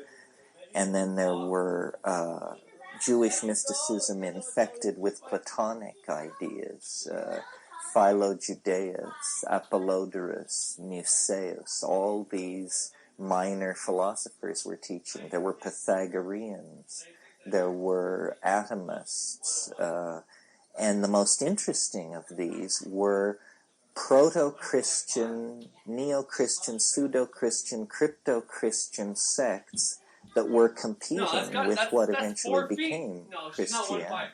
Some of you may know of this sect that did some of the Dead Sea Scrolls, the Nabateans, who lived outside of Jerusalem and down in the Dead Sea. These were the people that James Pike was investigating when he died in the Negev. A few years ago, well, actually over many years, was a very important manuscript find in 1948 at a place called a Greek Orthodox monastery called Chenoboskion in Upper Egypt that was on a much older site called Nag Hammadi. And out of the ground at Nag Hammadi came 43 codices that were by groups of scholars coordinated worldwide, translated through the 50s and 60s and 70s. This is now available as the Nag Hammadi Library. And it's very, very interesting stuff, because this stuff went into the ground AD 270. So the later bishops, the patristic recensionists, the diddlers and fiddlers and all of that were kept away from it. Nobody had seen this stuff since AD 280. So it was very, very interesting. Of the 53 texts, 41 were unknown in any other version. Of those that were known, there was some of the late Plato. There was portions of Matthew, but what was interesting were these previously unknown texts, some of which were very close to gospel type material, a gospel according to Philip, the second known version of the Gospel of Philip, a gospel according to Thomas, the doubter, my favorite guy. But more interesting is the less pseudo-Christian material, this exegetical and mystical material that just takes off, that is proto-Hermetic. Some of it shows traces of Indian philosophies, transmigration of souls, yogic practices. Some of it reads almost like Maria Sabina's mushroom chants. There's one text called The Voice of the Thunder that has a meter and a rhythm that is precisely Maria Sabina. So Gnosticism is the general banner under which all of this stuff can be placed. Gnostics believe the central tenet of Gnosticism, and it's hard to put this across because modern Gnostics are such cheerful people, but they've forgotten their real roots. The central perception of Gnosticism, no matter how you slice it, is that we don't belong here, that we are strangers, that something terrible happened, and that accounts for why we're here, that we were destined for a much better deal, and something went terribly, terribly wrong. It takes different forms. Some Gnostic mythologies are fairly straightforward. Some are fairly Baroque. The one that I enjoy is one of the more Baroque ones. The 2nd century Gnostic bishop Valentinius had this notion that there were 36 archons. They are demons of progressively lessening power that interpose themselves between man and a true vision of God. And the last of the archons, the 36th archon, was Sophia, and the only of the archons that was female. There's a tremendous sexual ambivalence in Gnosticism, which we can talk about, which is resolved in different ways. But anyway, the 36th archon is Sophia. She looked upward toward the higher God and saw him bring forth creation, of which she was the final manifestation. And in her heart, an avarice grew, a wish to create in the same manner as the highest and hidden All-Father. And she brought forth, it's described as an abortion. She self-fertilized herself. She did not understand the requisites of creation, and she turned inward into herself, and she brought forth a monstrosity. And this monstrosity is the God of the Old Testament, Yahweh, Jehovah. And when she saw what she had done, that she had brought forth this monstrosity, she flashed through a whole bunch of emotions very quickly. Horror, guilt, rage, fear, agony, like that. and these emotions of the errant Sophia condensed as the material world over which Yaldabaoth was then made Lord.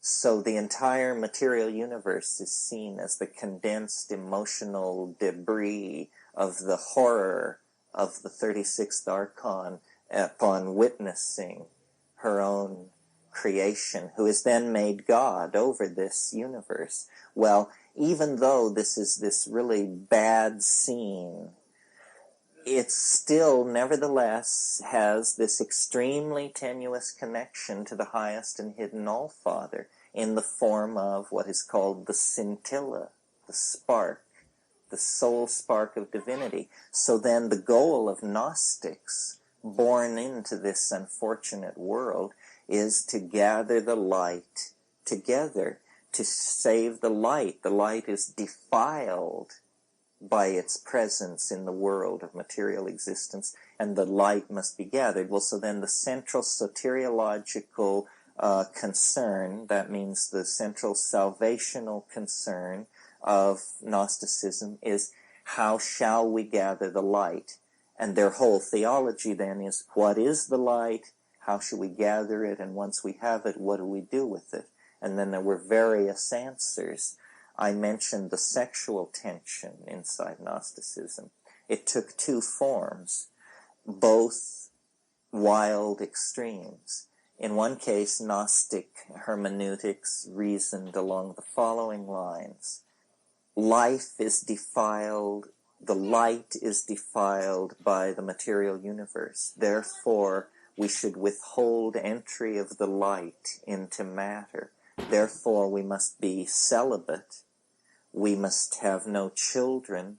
And in some cases, this took the form of saying, and we sanction no form of sexual union which could lead to procreation. So they were kinky in that style. The other direction that they took was extreme celibacy. Just simply no sexual contact whatsoever. And then the third option, and these options had differing percentages of loyalty as Roman society underwent exterior transformations. The third Gnostic stance was, man is divine.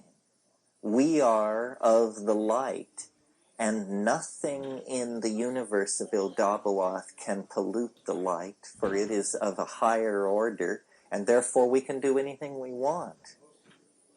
Yes, so you could be a Gnostic and line up for scourges and heavy dieting, or you could line up for total libertinism and eating and drinking anything you want and any kind of... So this was the spectrum, and this was, of course, very baffling to Christian morality. But Christianity has an incredible debt to Gnosticism. I mean, the Gospel of John and Revelations, this whole bit, in the beginning was the Word, this notion of the going forth of the Word, this is thoroughly Gnostic, and the struggle between light and darkness, the light shines in the darkness, and the darkness comprehended not. This is essentially the Manichaean thing, which is a form of Gnosticism. Manichaeanism is a dualistic Persian religion that had great sway in Persia through this slightly later phase. Mani was its prophet. Mani was a Mandaean. His father was a priest in the Mandaean faith. Well, why talk about this so much? Well, I don't know. Permission for heresy is never a bad idea. And I think this is an important issue which is not resolved. I mean, we are all love bunnies of one sort or another. But what do you do about this thing? Are we of the earth? Is it our charge and our destiny? Or are we from another place? You can't have it both ways. This is a pretty clear division. What are we to be? Are we to integrate with nature? Or are we to transcend it through an act of conjuration out of the self, which is what culture is? I mean, apparently we have made the choice, and all we're doing now is the philosophical dotting of the I's. Our commitment to technology is thoroughly Gnostic. Our commitment to... we believe that nature is something that withholds secrets from us, that we must wrest the secrets of nature from it in order to somehow complete ourselves.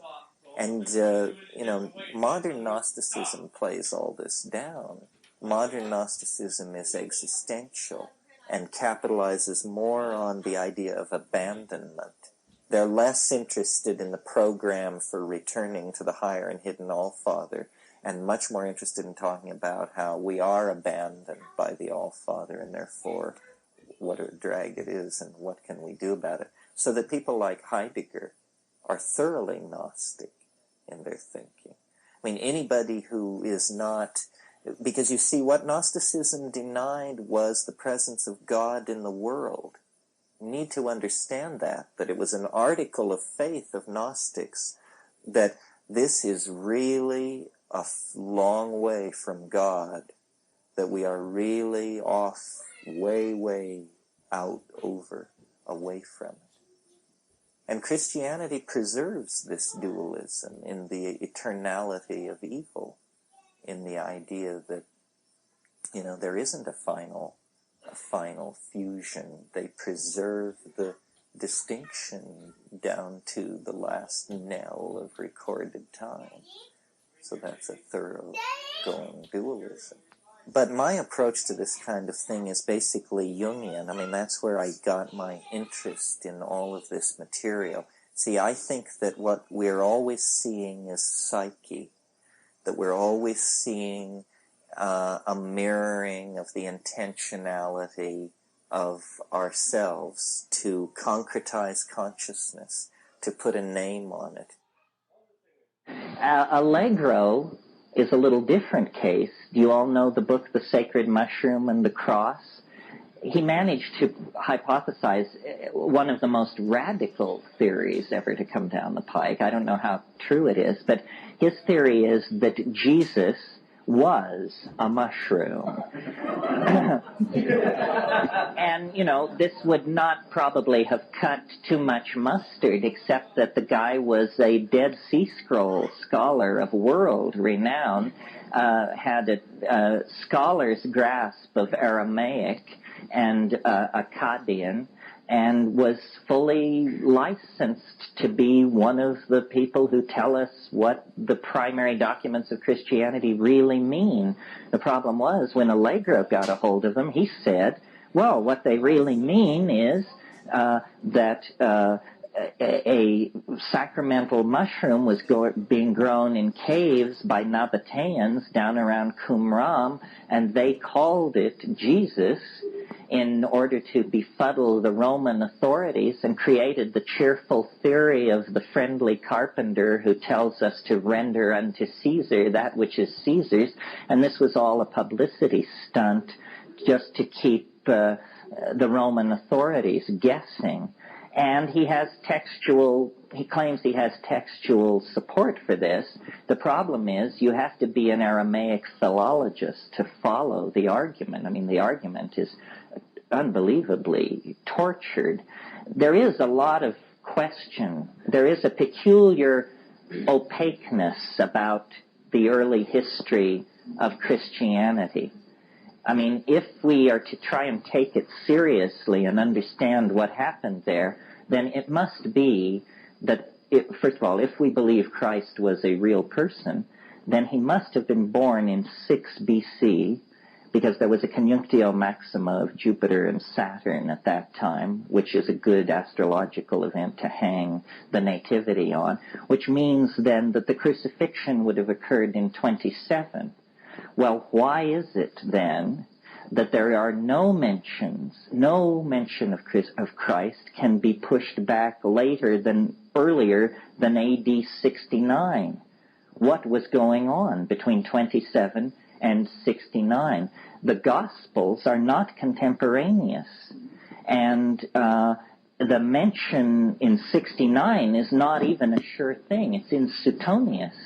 And he says, Jews have recently come to Rome agitating in the name of their leader Crispus. And that's the reference. And, it's puzzling. Because take a figure as minor as Mani. Mani is the founder of Manichaeanism. He was born in Seleucia Ctesiphon in the 700s. Well, God, we have Mani's laundry bills. I mean, we know how much he paid in taxes, the nickname he had for his dog. I mean, we have a lot of data on Mani, and so why a figure like Christ should be so peculiarly swathed in ambiguity if it was a real person with these people eager to chronicle it is a little hard to figure out. Didn't Mani have a big religion going in his own lifetime? They have a big organization. Of course, Christ has had 12 guys. Yeah, I mean, Mani got right with it. I mean, he cultivated the court. He knew how to get his thing going, yeah. If any of you are interested in these kinds of questions and like your data in novel form, read The Transmigration of Timothy Archer by Philip K. Dick, which is a wonderful intellectual romp through all of these issues. It's essentially the fictional telling of the story of James Pike, who you may remember was the Episcopal Bishop of San Francisco and a great enthusiast for LSD. And he died in the Negev under very mysterious conditions. He parked his car and with a roadside map and a bottle of Coca-Cola in 115-degree heat, started walking toward the Dead Sea, and dehydrated and died. And he was very close to John Allegro. You know, I'm not given to conspiracy theory, but you must have been following this whole hassle about the Dead Sea Scrolls. Well, a lot of people think it's because what is written there is incommensurate with Christianity as it has existed for 1,700 years, and nobody knows what to do with this stuff. I mean, it's the equivalent of what do you do with the doctrine of the resurrection if somebody comes up with the mummy of Christ? Well, that's the kind of situation that these Dead Sea Scrolls may place Christian hermeneutics in. John Allegro's book? No, John Allegro died recently. Sacred Mushroom. Oh no, the book by Philip K. Dick is called The Transmigration of Timothy Archer. Yeah. Are you aware of Edmund Gordozecki's translations? Oh yes, he's another one. And his really tweaking volume was called How the Great Pan Died. Right. And it was an expose of Jesus Barabbas versus this supposed Jesus. And so it's, yeah. Yes, well, the empire never died, which is Philip K. Dick's motto. The Gnostic temperament is alive and well. In fact, there hasn't been a century as friendly to Gnosticism as the 20th since the 4th. So there you have it. The origin. Good question. See, what happened? I mean, it's very interesting. Some of you who are interested in Heidegger may know a wonderful essay by Hans Jonas called The Gnostic Temperament. And what he's saying in there is that the attitude, the psychology of the late Roman Empire, let's say Rome from AD 150 to 400 or so, was strikingly what we would call modern. That a profound kind of exhaustion entered into the Roman psychology in that late phase. They became, a good definition of decadence is it's sophistication without feeling, and it's Camille Pallia's definition, by the way. And the Roman Empire made the emperor a god. Well, imagine the cynicism that would pervade our society if you were under state order to light candles to George Bush. I mean, you know, we're free to think of the man as a jackass, and it's not heresy. I mean, it may be bad taste, but it isn't heresy. And the Roman Empire expanded so rapidly and took in so many different kinds of people. I mean, there were, you know, the Jews at the end of the Mediterranean. The Parthian Empire had been partially incorporated into the Roman Empire. Egyptian mystery religions and African folk religion, barbarian Celtic ideals were being imported in, and it became and the state religion, the religion of the emperor as God, was fairly tolerant. You had to burn a candle to Caesar, but you could also burn a candle to Astarte and Thoth and Hermes and all these other people. What got the Christians in trouble was they wouldn't give Caesar his due, even though it says to do this. You know, they kept claiming that they had some kind of political agenda. They kept expecting the return of a political figure. The Romans hated that because they saw it as a political force. Well, in that situation then, you have to talk about early Christianity to get this stuff in context. People don't understand how shaped our knowledge of the origins of Christianity are, with good reason, because the religion wants you to believe that it's all very cut and dried. There are real mysteries surrounding the birth of Christianity.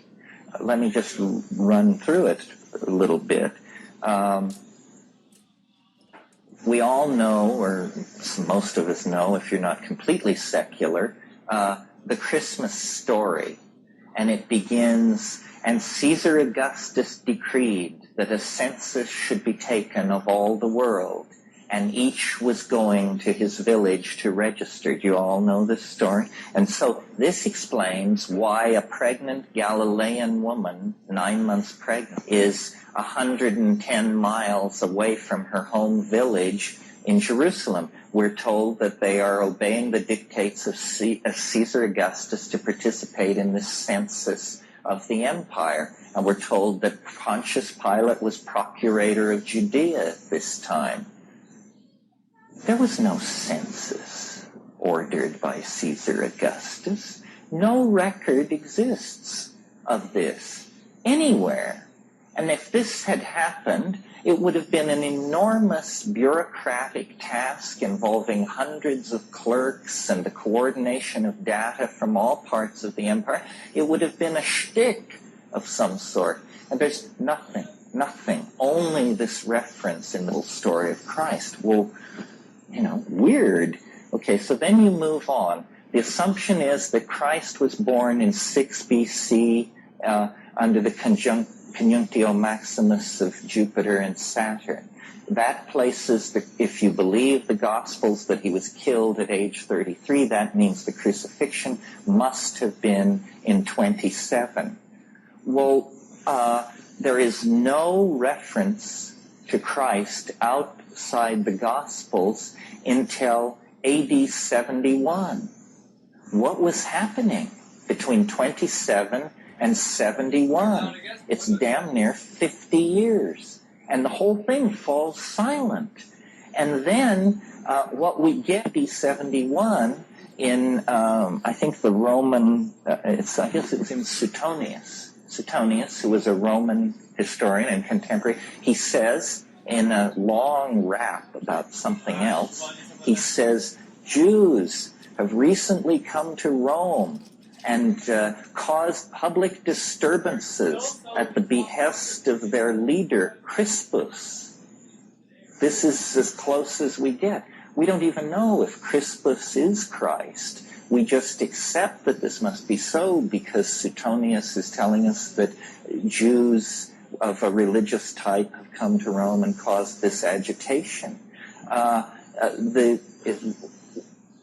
Some people have even wanted that Christianity was invented in the late 60s, and that there never was a person named Christ, that zealots who were preparing the uprising of 69 against the Roman Empire created a mythical figure of a generation earlier and used this mythical figure as a symbol of their rebellion. It would be sort of as if we were to get into Joe Hill. You all know who Joe Hill is? The engine of socialism is a-slippin' back. Come on, all you workers, shovel sand on the track. Joe Hill was a martyr to social reform in this country. I believe he was shot by a firing squad in Utah in 1913. Well, we could reach back to Joe Hill and make him the founder of our movement and say what a great guy he was and collect stories about his life, and we could use it to center ourselves and build a kind of social reform movement in the name of Joe Hill. Yeah.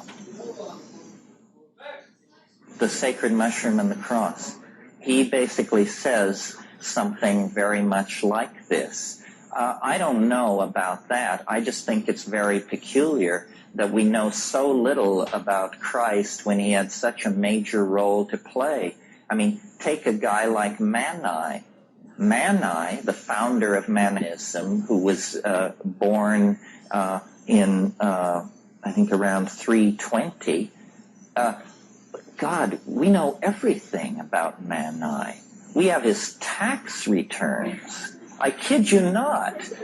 We have the guy's tax returns, and we know what he looked like. We know who his friends were. We know he had marital problems. A real person, you know. And yet his religion was stomped into oblivion. So there's something funny about all this. And of course, Christ is no ordinary person. Christ is the third person of the Trinity, God incarnate. This is a claim, this was an idea that had been around for a few hundred years. You all have heard of Dionysus, who most people tend to connect to Bacchus, the drunken late Roman god of wine. But the early Dionysus is a much, much weirder figure. The early Dionysus is an androgyne, always in the company of women, a god of ecstatic frenzy. And what the enemies of the Dionysian religion always claimed was, first of all, women were the major followers of Dionysius, and they would intoxicate themselves in some way and then holding hands dance through the countryside and rend their clothing and just carry on outrageously. And what the enemies of the Dionysian religion claimed was that they became so frenzied that these women, who were called Manaids, ate their own children. This was the lie spread about the Dionysian religion. Well, the story of the birth of Dionysus is very interesting because his father was Zeus, the hidden higher all-father, analogous to God the Father in Christianity, but his mother was Semilla. And in some versions, Semilla is a mortal woman, the daughter of King Cadmus of Thebes, but in other versions, she's herself some kind of a goddess. Anyway, she was one of these many affairs that Zeus had. He was always impregnating women and bearing children. And in the 8th month of her pregnancy, she was struck by lightning and killed. And she was very dear to Zeus. And when he came upon her dead, he immediately performed a cesarean operation. and he cut open his thigh, and he put the child into his own thigh and laced up the wound, and the child was born out of the wound 6 weeks later. Now, this may be grotesque and peculiar, but notice that what we have here is something close to a virgin birth. It's born of the Father is what we have. And Dionysus was then called the twice-born god, because he was born once by caesarean section from his mother and born again 6 weeks later from the thigh of the Father. And it's thought that this Dionysian impulse in the hands of these mystical Jews became then the doctrine of the Immaculate Conception and the whole notion of an immaculately conceived child. Christ is a type of Dionysius. I mean, it's heresy to say so, but comparative religionists have been saying this for centuries. Dionysus was a religion of orgy and ecstasy, typical of this period in Greece. Another religious system that was sort of complementing the Hermetica and developing alongside it was Gnosticism. And, I said a few minutes ago that the psychology of the late Roman Empire was very modern. Gnosticism is a very, very modern impulse. It may not at first appear so, because ancient Gnosticism is freighted with angels, demons, what we would call superstition. But if you strip away all that Baroque stuff, you come to a philosophy very similar to the philosophy that many of us have accepted really without thinking. We just call it modern attitudes. But the idea in Gnosticism is that you're on your own. There ain't no free lunch. If God did make the universe, he disappeared shortly afterwards and has no interest in you, your fate, your fears, your hope. We don't belong. Gnostics were profoundly phobic of the world, and they were either very ascetic cults or they were very libertine-like cults, springing from the same idea, which was that they did not belong in this universe. They were from a different place, and their whole concern was to escape. They are the ones who decided that the earth is an iron prison. They didn't like to have children because they felt that to have a child is to trap light in matter. In many Gnostic sects, the only forms of sexual activity that they approved of were forms that were guaranteed to not lead to conception. So oral sex, anal sex, whatever, but never sex which could lead to conception, because that would trap the light, and that was an abomination. Needless to say, these sects died out in a hurry because they were self-limiting. There were all kinds of religious impulses, yeah.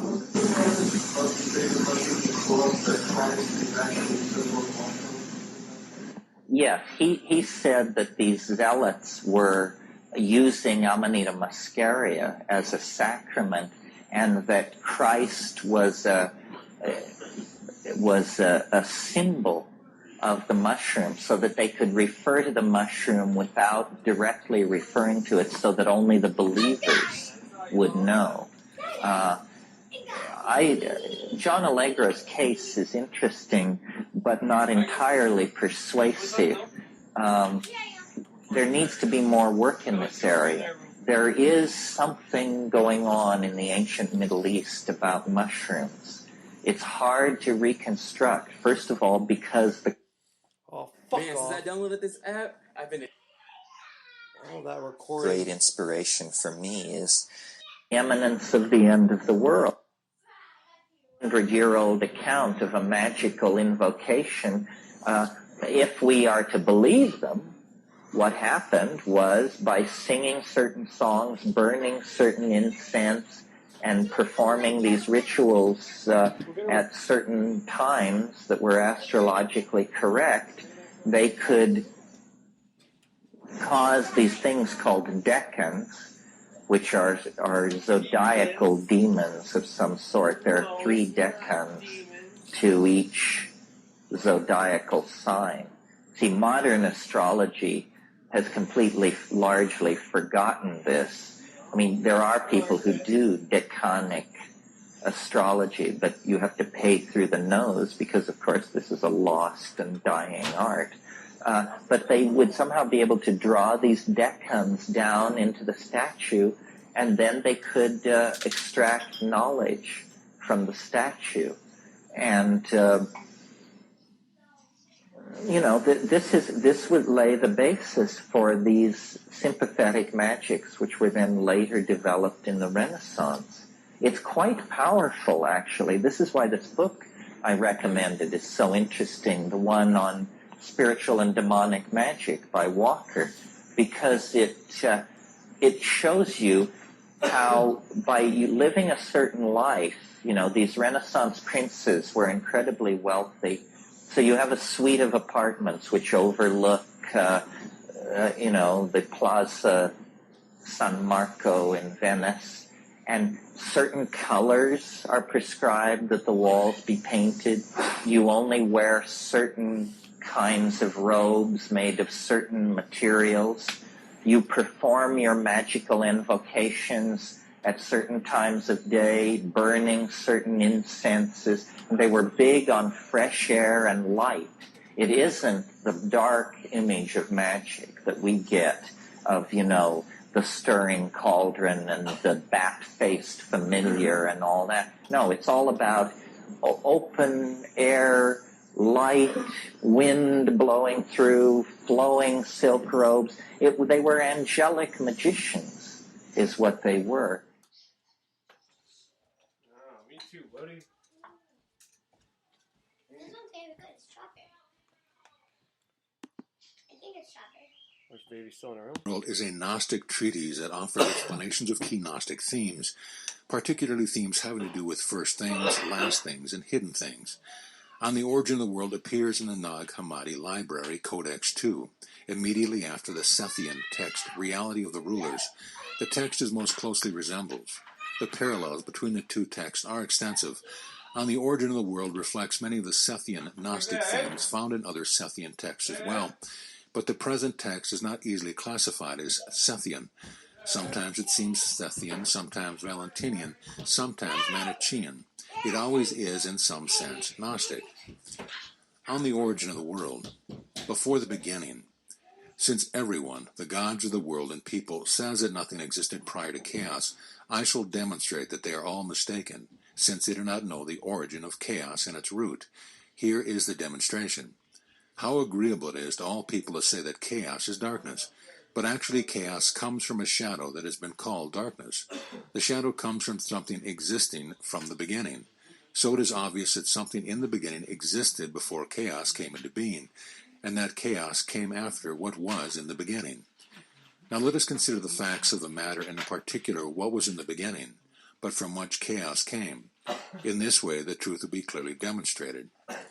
Birth of Sophia and the forces of darkness. After the nature of the immortals were completed out of the Infinite One, then a likeness called Sophia flowed out of Pistis, with the wish that something should come into being like the light that first existed. Immediately her wish appeared as a heavenly likeness, with an incomprehensible greatness. This came between the immortals and those who came into being after them, like what is above. It was a veil separating people from the things above. Now the eternal realm of truth has no shadow within it, because the immeasurable light is everywhere within it. Outside it, however, is a shadow, and it is called darkness. From it appeared a power over the darkness, and the powers that came into being afterward called the shadow the limitless chaos. From it every kind of deity was brought forth, one after another, along with the whole place. Consequently, the shadow too is subsequent to what was in the beginning. The shadow appeared in the abyss, which is derived from Pistis, whom we have mentioned. The shadow perceived that there was one stronger than it. It was jealous, and when it became self-impregnated, it immediately bore envy. Since that day, the principle of envy has appeared in all the eons in their worlds, but envy was found to be an aborted fetus without any spirit in it. It became like the shadow in a great watery substance. Then the bitter wrath that came into being from the shadow was cast into a region of chaos. Since that day, a watery substance has appeared. What was enclosed in the shadow flowed forth, appearing in chaos, just as all the useless afterbirth of one who bears a little child falls, like the matter that came into being from the shadow was cast aside. Matter did not come out of chaos, but it was in chaos, existing in a part of it. Yaldabaoth establishes his rule. Now after these things happened, Pistis came and appeared over the matter of chaos, which was cast off like an aborted fetus, since there was no spirit in it. For all of that is a boundless darkness and water of unfathomable depth, and when Pistis saw what came into being from her deficiency, she was disturbed. And the disturbance appeared as something frightful, and it fled to her in the chaos. She returned to it and breathed into its face in the abyss, which is beneath all of heaven. Now when Pistis Sophia wanted to cause a thing that had no spirit to be formed into a likeness, and rule over matter and over all its powers, a ruler first appeared out of the waters, lion-like in appearance, androgynous, with great authority within himself, but ignorant of whence he came into being. When Pistis Sophia saw him moving in the depth of the water, she said to him, "Youth, pass over here," which is interpreted as Yaldabaoth. Since that day, the first principle of the word that referred to the gods and angels had people has appeared, and the gods and angels and people constitute that which came into being by means of the word. Moreover, the ruler Yaldabaoth is ignorant of the power of Pistis. He did not see her face, but he saw in the water the likeness that spoke with him. And from the voice he called himself Yaldabaoth. But the perfect ones call him Ariel, because he was like a lion. And after he came to possess authority over matter, Pistis Sophia withdrew up to her light. Yaldabaoth creates heaven and earth and bears 3 sons. When the ruler saw his greatness, he saw only himself. He saw nothing else except water and darkness. Then he thought that he alone existed. His thought was made complete by means of the word, and it appeared as a spirit moving to and fro over the waters. And when the spirit appeared, the ruler separated the watery substance to one region, and the dry substance to another region. From matter he created a dwelling place for himself and called it heaven. And from matter the ruler created a footstool and called it earth. Afterward the ruler thought according to this nature, and he created an androgynous being by means of the word.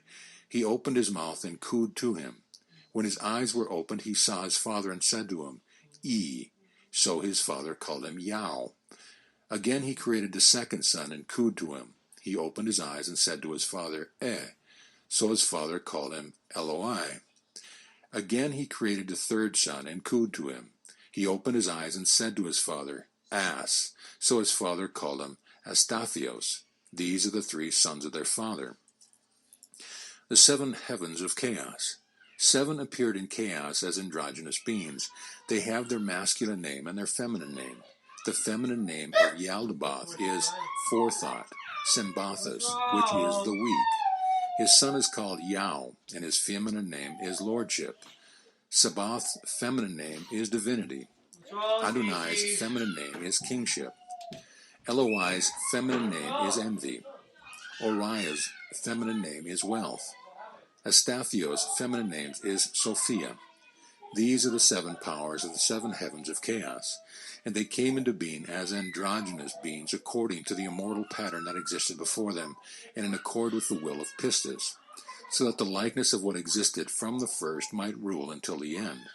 You will find the function of these names and the powers of the males in the archangelic book of Moses the prophet, but the feminine names are in the first book of Noriah.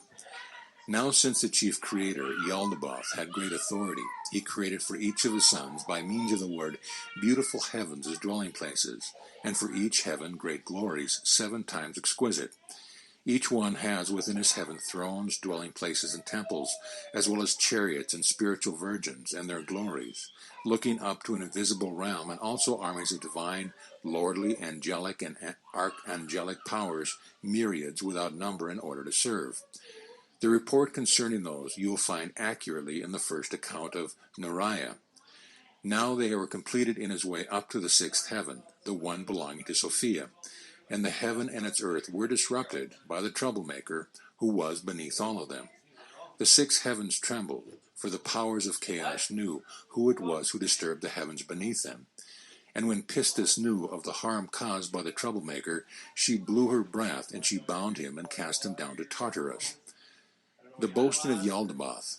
Since that day, the heaven has been consolidated along with its earth by means of Sophia, the daughter of Yaldabaoth, who is beneath them all. After the heavens and their powers and all of their governments set themselves aright, the chief creator exalted himself and was glorified by the whole army of angels, and all the gods and their angels gave him praise and glory. And he rejoiced in his heart, and he boasted continually, saying to them, I do not need anything. I am God, and there is no other God but me. But when he said these things, he sinned against all the immortal, imperishable ones, and they kept their eyes on him. Moreover, when Pistis saw the impiety of the chief ruler, she was angry. Without being seen, she said, You are wrong, Samael, that is, blind God. An enlightened, immortal human exists before you and will appear within your fashioned bodies. The human will trample upon you as a potter's clay is trampled, and you will go with those who are yours down to your mother, the abyss. For in the consummation of your works, all of the deficiency that appeared in the truth will be dissolved. It will cease, and will be like something that never existed. After Pistis said these things, she revealed the likeness of her greatness in the water, and so she withdrew up to her light. Sabaoth worships Pistis. When Sabaoth, the son of Yaldabaoth, heard the voice of Pistis, he worshipped her. He condemned his father and mother on account of the word of Pistis. He glorified her because she informed them of an immortal human and the light of the human. Then Pistis Sophia stretched forth her finger and poured upon him light from her light for a condemnation of his father. When Sabaoth received light, he received great authority against all the powers of chaos. Since that day he has been called the Lord of the Powers. He hated his father, the darkness, and his mother, the abyss. He loathed his sister, the thought of the chief creator, the one who moves up to and fro over the water. On account of his light, all of the authorities of chaos were jealous of him, and when they were disturbed, they made a great war in the seven heavens. Then when Pistis Sophia saw the war, she sent 7 archangels from her light to Sabaoth. They snatched him way up to the 7th heaven. They took their stand before him as servants. Furthermore, she sent him 3 other archangels and established a kingdom for him above everyone, so that he might dwell above the 12 gods of chaos. When Sabaoth received the place of rest because of his repentance, Pistis also gave him her daughter Zoe, with great authority, so that she might inform him about everything that exists in the 8th heaven. And since he had authority, he first created a dwelling place for himself. It is huge, magnificent, 7 times as great as all those that exist in 7 heavens. Then in front of his dwelling place he created a great throne on a chariot with 4 faces called cherubim. And the cherubim throne has 8 shapes on each side of the 4 corners, forms of lions and bulls and humans and eagles, so that all of the forms total 64 forms. And 7 archangels stand before him. He is the 8th, having authority. All the forms total 72. For from this chariot the 72 gods took shape, and they took shape that they might rule over the 72 languages of the nation. And by that throne he created other dragon-shaped angels called seraphim, who glorify him continually. Sabaoth creates an assembly with Jesus and the Virgin. Afterward he created an angelic assembly. Thousands, myriads without number belonged to it. That was like the assembly in the 8th heaven. And a firstborn called Israel, that is, the one who sees God, and also another called Jesus Christ, who is like the Savior above in the 8th heaven, and who sits at his right upon an excellent throne. But at his left the Virgin of the Holy Spirit sits upon a throne praising him, and the 7 virgins stand before her, with 30 lyres and harps and trumpets in their hands, glorifying him. And all of the armies of angels glorify him and praise him, but he sits on a throne concealed by a great light cloud. And there was no one with him in the cloud except Sophia, the daughter of Pistis, teaching him all about those that exist in the 8th heaven, so that the likeness of those might be created, in order that his kingdom might continue until the consummation of the heavens of chaos and their powers. Now Pistis Sophia separated him from the darkness and summoned him to her right, but the chief creator she put on her left. Since that day right has been called justice, but left has been called injustice. Moreover, because of this, they all received a realm in the assembly of justice, and injustice is set over all their creation. Yaldabaoth retaliates by creating death. When the chief creator of chaos saw his son Sabaoth, and that the glory in which he dwells is more exquisite than all the authority of chaos, he was jealous of him. And when he was angry, he conceived death from his own death. It was set up over the sixth heaven. Sabaoth had been snatched away from there, and thus the number of the six authorities of chaos were completed. Then, since death was androgynous, he mixed with his nature and conceived 7 androgynous children. These are the names of the males: envy, wrath, weeping, sighing, mourning, lamenting, tearful groaning. And these are the names of the females: wrath, grief, lust, sighing, cursing, bitterness, quarrelsomeness.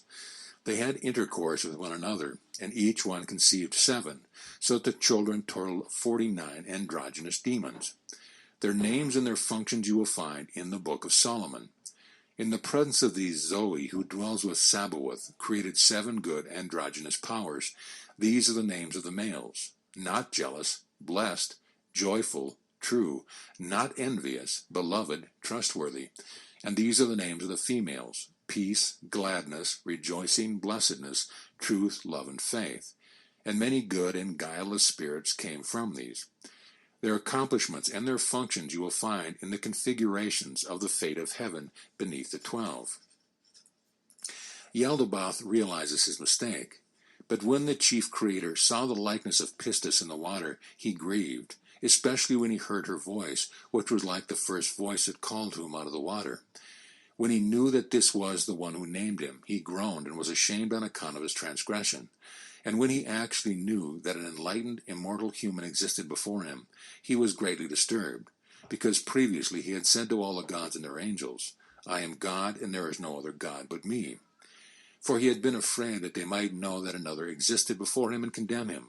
But he, like a fool, despised the condemnation and acted recklessly, and said, "If something exists before me, let it appear so that we might see its light." And immediately, look, light came out of the 8th heaven above and passed through all the heavens of the earth.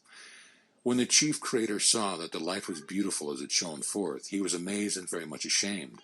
When the light appeared, a human likeness, which was very wonderful, was revealed within it.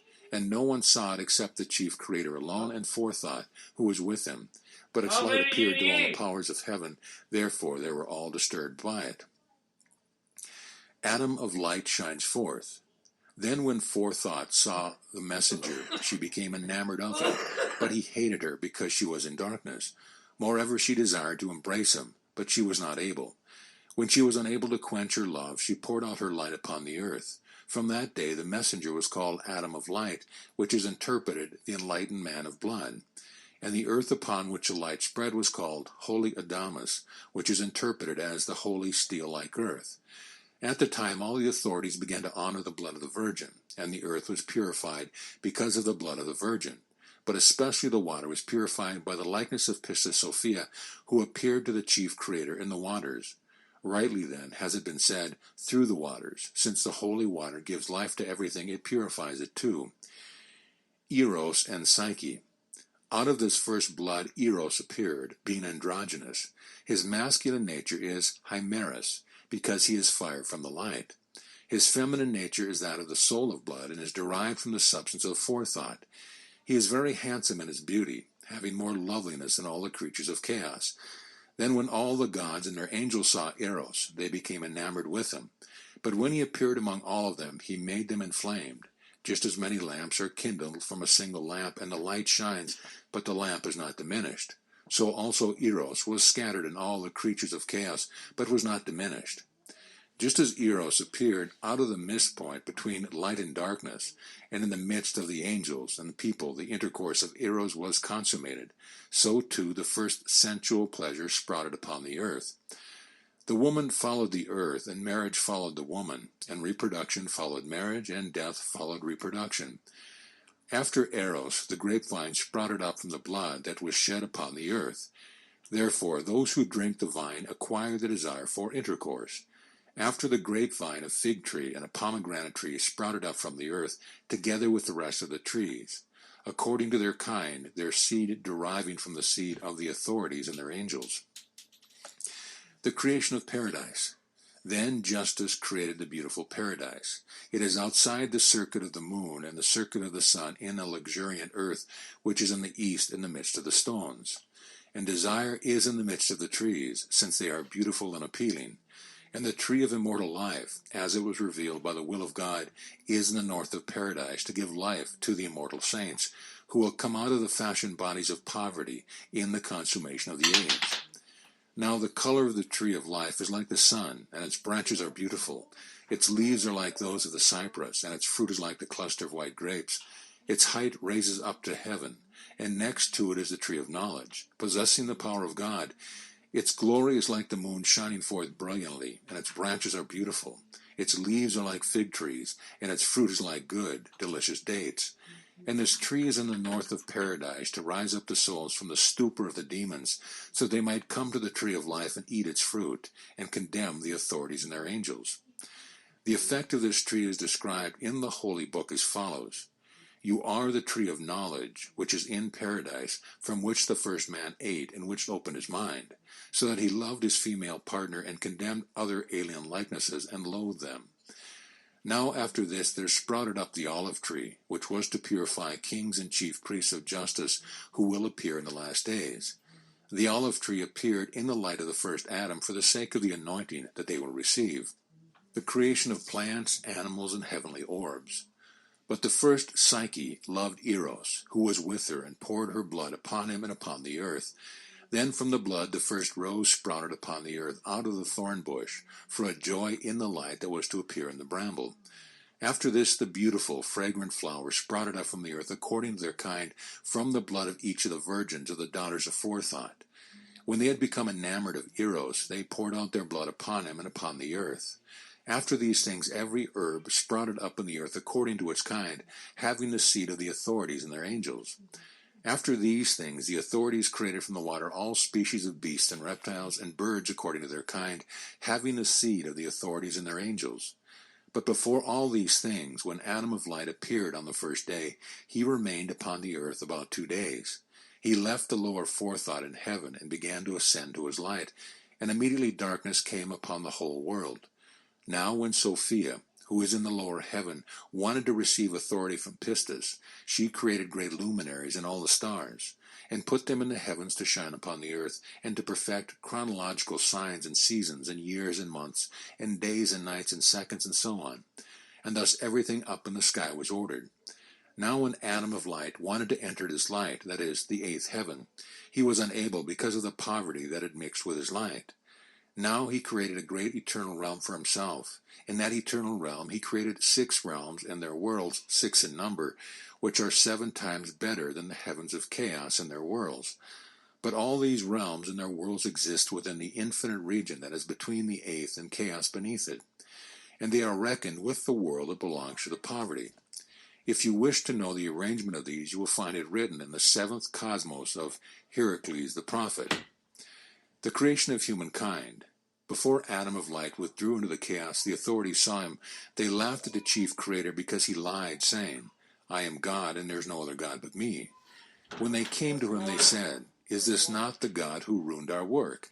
He answered and said, Yes, but if you wish that he not be able to ruin our work, come, let us create a human being from the earth, according to the image of our body, and according to the likeness of his being, to serve us, so that whenever this being sees his likeness, he may become enamored to it. Then he will no longer ruin our work, but shall make those who are born from the light our servants through all the time of this age. Now all this came to pass according to the forethought of Pistis, in order that humankind might appear after this likeness, and condemn them on account of their fashioned bodies, and their fashioned bodies become fences for the light. Then the authorities received knowledge necessary to create people. Sophia Zoe, who was with Yaldabaoth, anticipated them and laughed at their decision because they were blind and ignorant. They created him against themselves. They do not know what they do, Because of this, she anticipated them. She created her human being first in order that he might tell their fashioned body how to scorn them and thus to escape him. Now the birth of instructor occurred in this way. When Sophia let a drop of light fall, it floated on the water. Immediately a human being appeared, being androgynous. She molded that drop first as a female body. Afterward she molded it with the body in the likeness of the mother, who was conceived, whom the Greeks called Hermaphrodite, while the Jews call this mother Eve of life, that is, the instructor of life. Her child is the creature who is Lord. Afterward, the authorities called in the beast in order to lead their fashioned bodies astray. The meaning of the beast is the instructor, for it was found to be wiser than all beings. Moreover, Eve is the first virgin who gave birth without a man. She is the one who functioned as her own midwife. Song of Eve. On account of this, it is said that concerning her, that she said, I am part of my mother, and I am the mother. I am the wife, I am the virgin. I am pregnant, I am the midwife. I am the one who comforts during labor pains. My husband produced me, and I am his mother, and he is my father and my Lord. He is my potency. What he desires, he speaks with reason. I am becoming, but I have borne a lordly man. Now these things were revealed by the will of Sabaoth and his Christ to the souls who will come to the fashioned bodies of the authorities. Concerning these the holy voice said, Multiply and flourish to rule over all the creatures. And these are the ones who are taken captive by the chief creator according to their destinies, and thus they were locked in the prison of the fashioned bodies until the consummation of the age. The cosmic ruler molded Adam. At that time, the chief creator then expressed his opinion about humankind to those who were with him. Then each of them cast his seed into the midst of the navel of the earth. Since that day, the 7 rulers have formed humankind with his body like their body, but his likeness is like the human appeared to them. His fashioned body came into being one part at a time, and their chief created the brain and the nervous system. Afterward, the person appeared like the one before him. He became a person with soul, and he was called Adam, that is, father, after the name of the one who was before him. Now after Adam was made, he left him as a lifeless vessel, since he had taken form like an aborted fetus with no spirit in him. Regarding this, when the chief ruler remembered the word of pistis, he was afraid that the true human might come into his fashioned body and rule over it. Because of this, he left his fashioned body 40 days without soul, and he withdrew and left him. But on the 40th day, Sophia Zoe sent her breath into Adam, who was without soul. He began to move upon the earth, but he could not stand up. Now when the 7 rulers came and saw him, they were very much disturbed. They walked up to him and seized him, and the chief ruler said to the breath within him, Who are you, and from where have you come here? It answered and said, I came through the power of the human, for the destruction of your work. When they heard, they glorified him, because he gave them rest from their fear and concern. Then they called that day the day of rest, because they rested themselves from their troubles, and when they saw that Adam could not stand up, they rejoiced. They took him and left him in paradise and withdrew up to their heaven. Eve gives Adam life. After the day of rest, Sophia sent Zoe, her daughter, who was called Eve, as an instructor to raise up Adam, in whom there was no soul, so that those whom he would produce might become vessels of the light. When Eve saw her male partner cast down, she pitied him, and she said, Adam, live, rise up on the earth. Immediately her word became an accomplished deed. For when Adam rose up, immediately he opened his eyes. When he saw her, he said, You will be called the mother of the living, because you are the one who gave me life. The cosmic rulers rape the earthly Eve. Then the authorities were informed that their fashioned body was alive and had risen, and they were very much disturbed. They sent 7 archangels to see what happened. They came to Adam, and they saw Eve speaking with him. They said to one another, What is this enlightened woman? For truly she resembles a likeness that appeared to us in the light.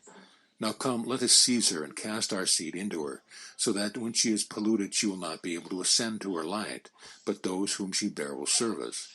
But let us not tell Adam, because he is not from us. Rather let us bring a stupor upon him, and suggest to him in his sleep that she came into being from his rib, so that the woman may serve and he may rule over her. Then Eve, since she existed as a power, laughed at their false intention. She darkened their eyes and secretly left her likeness there with Adam. She entered the tree of knowledge and remained there. They pursued her, and she revealed to them that she had entered the tree and had become the tree. And when the blind ones fell into a great fear, they ran away.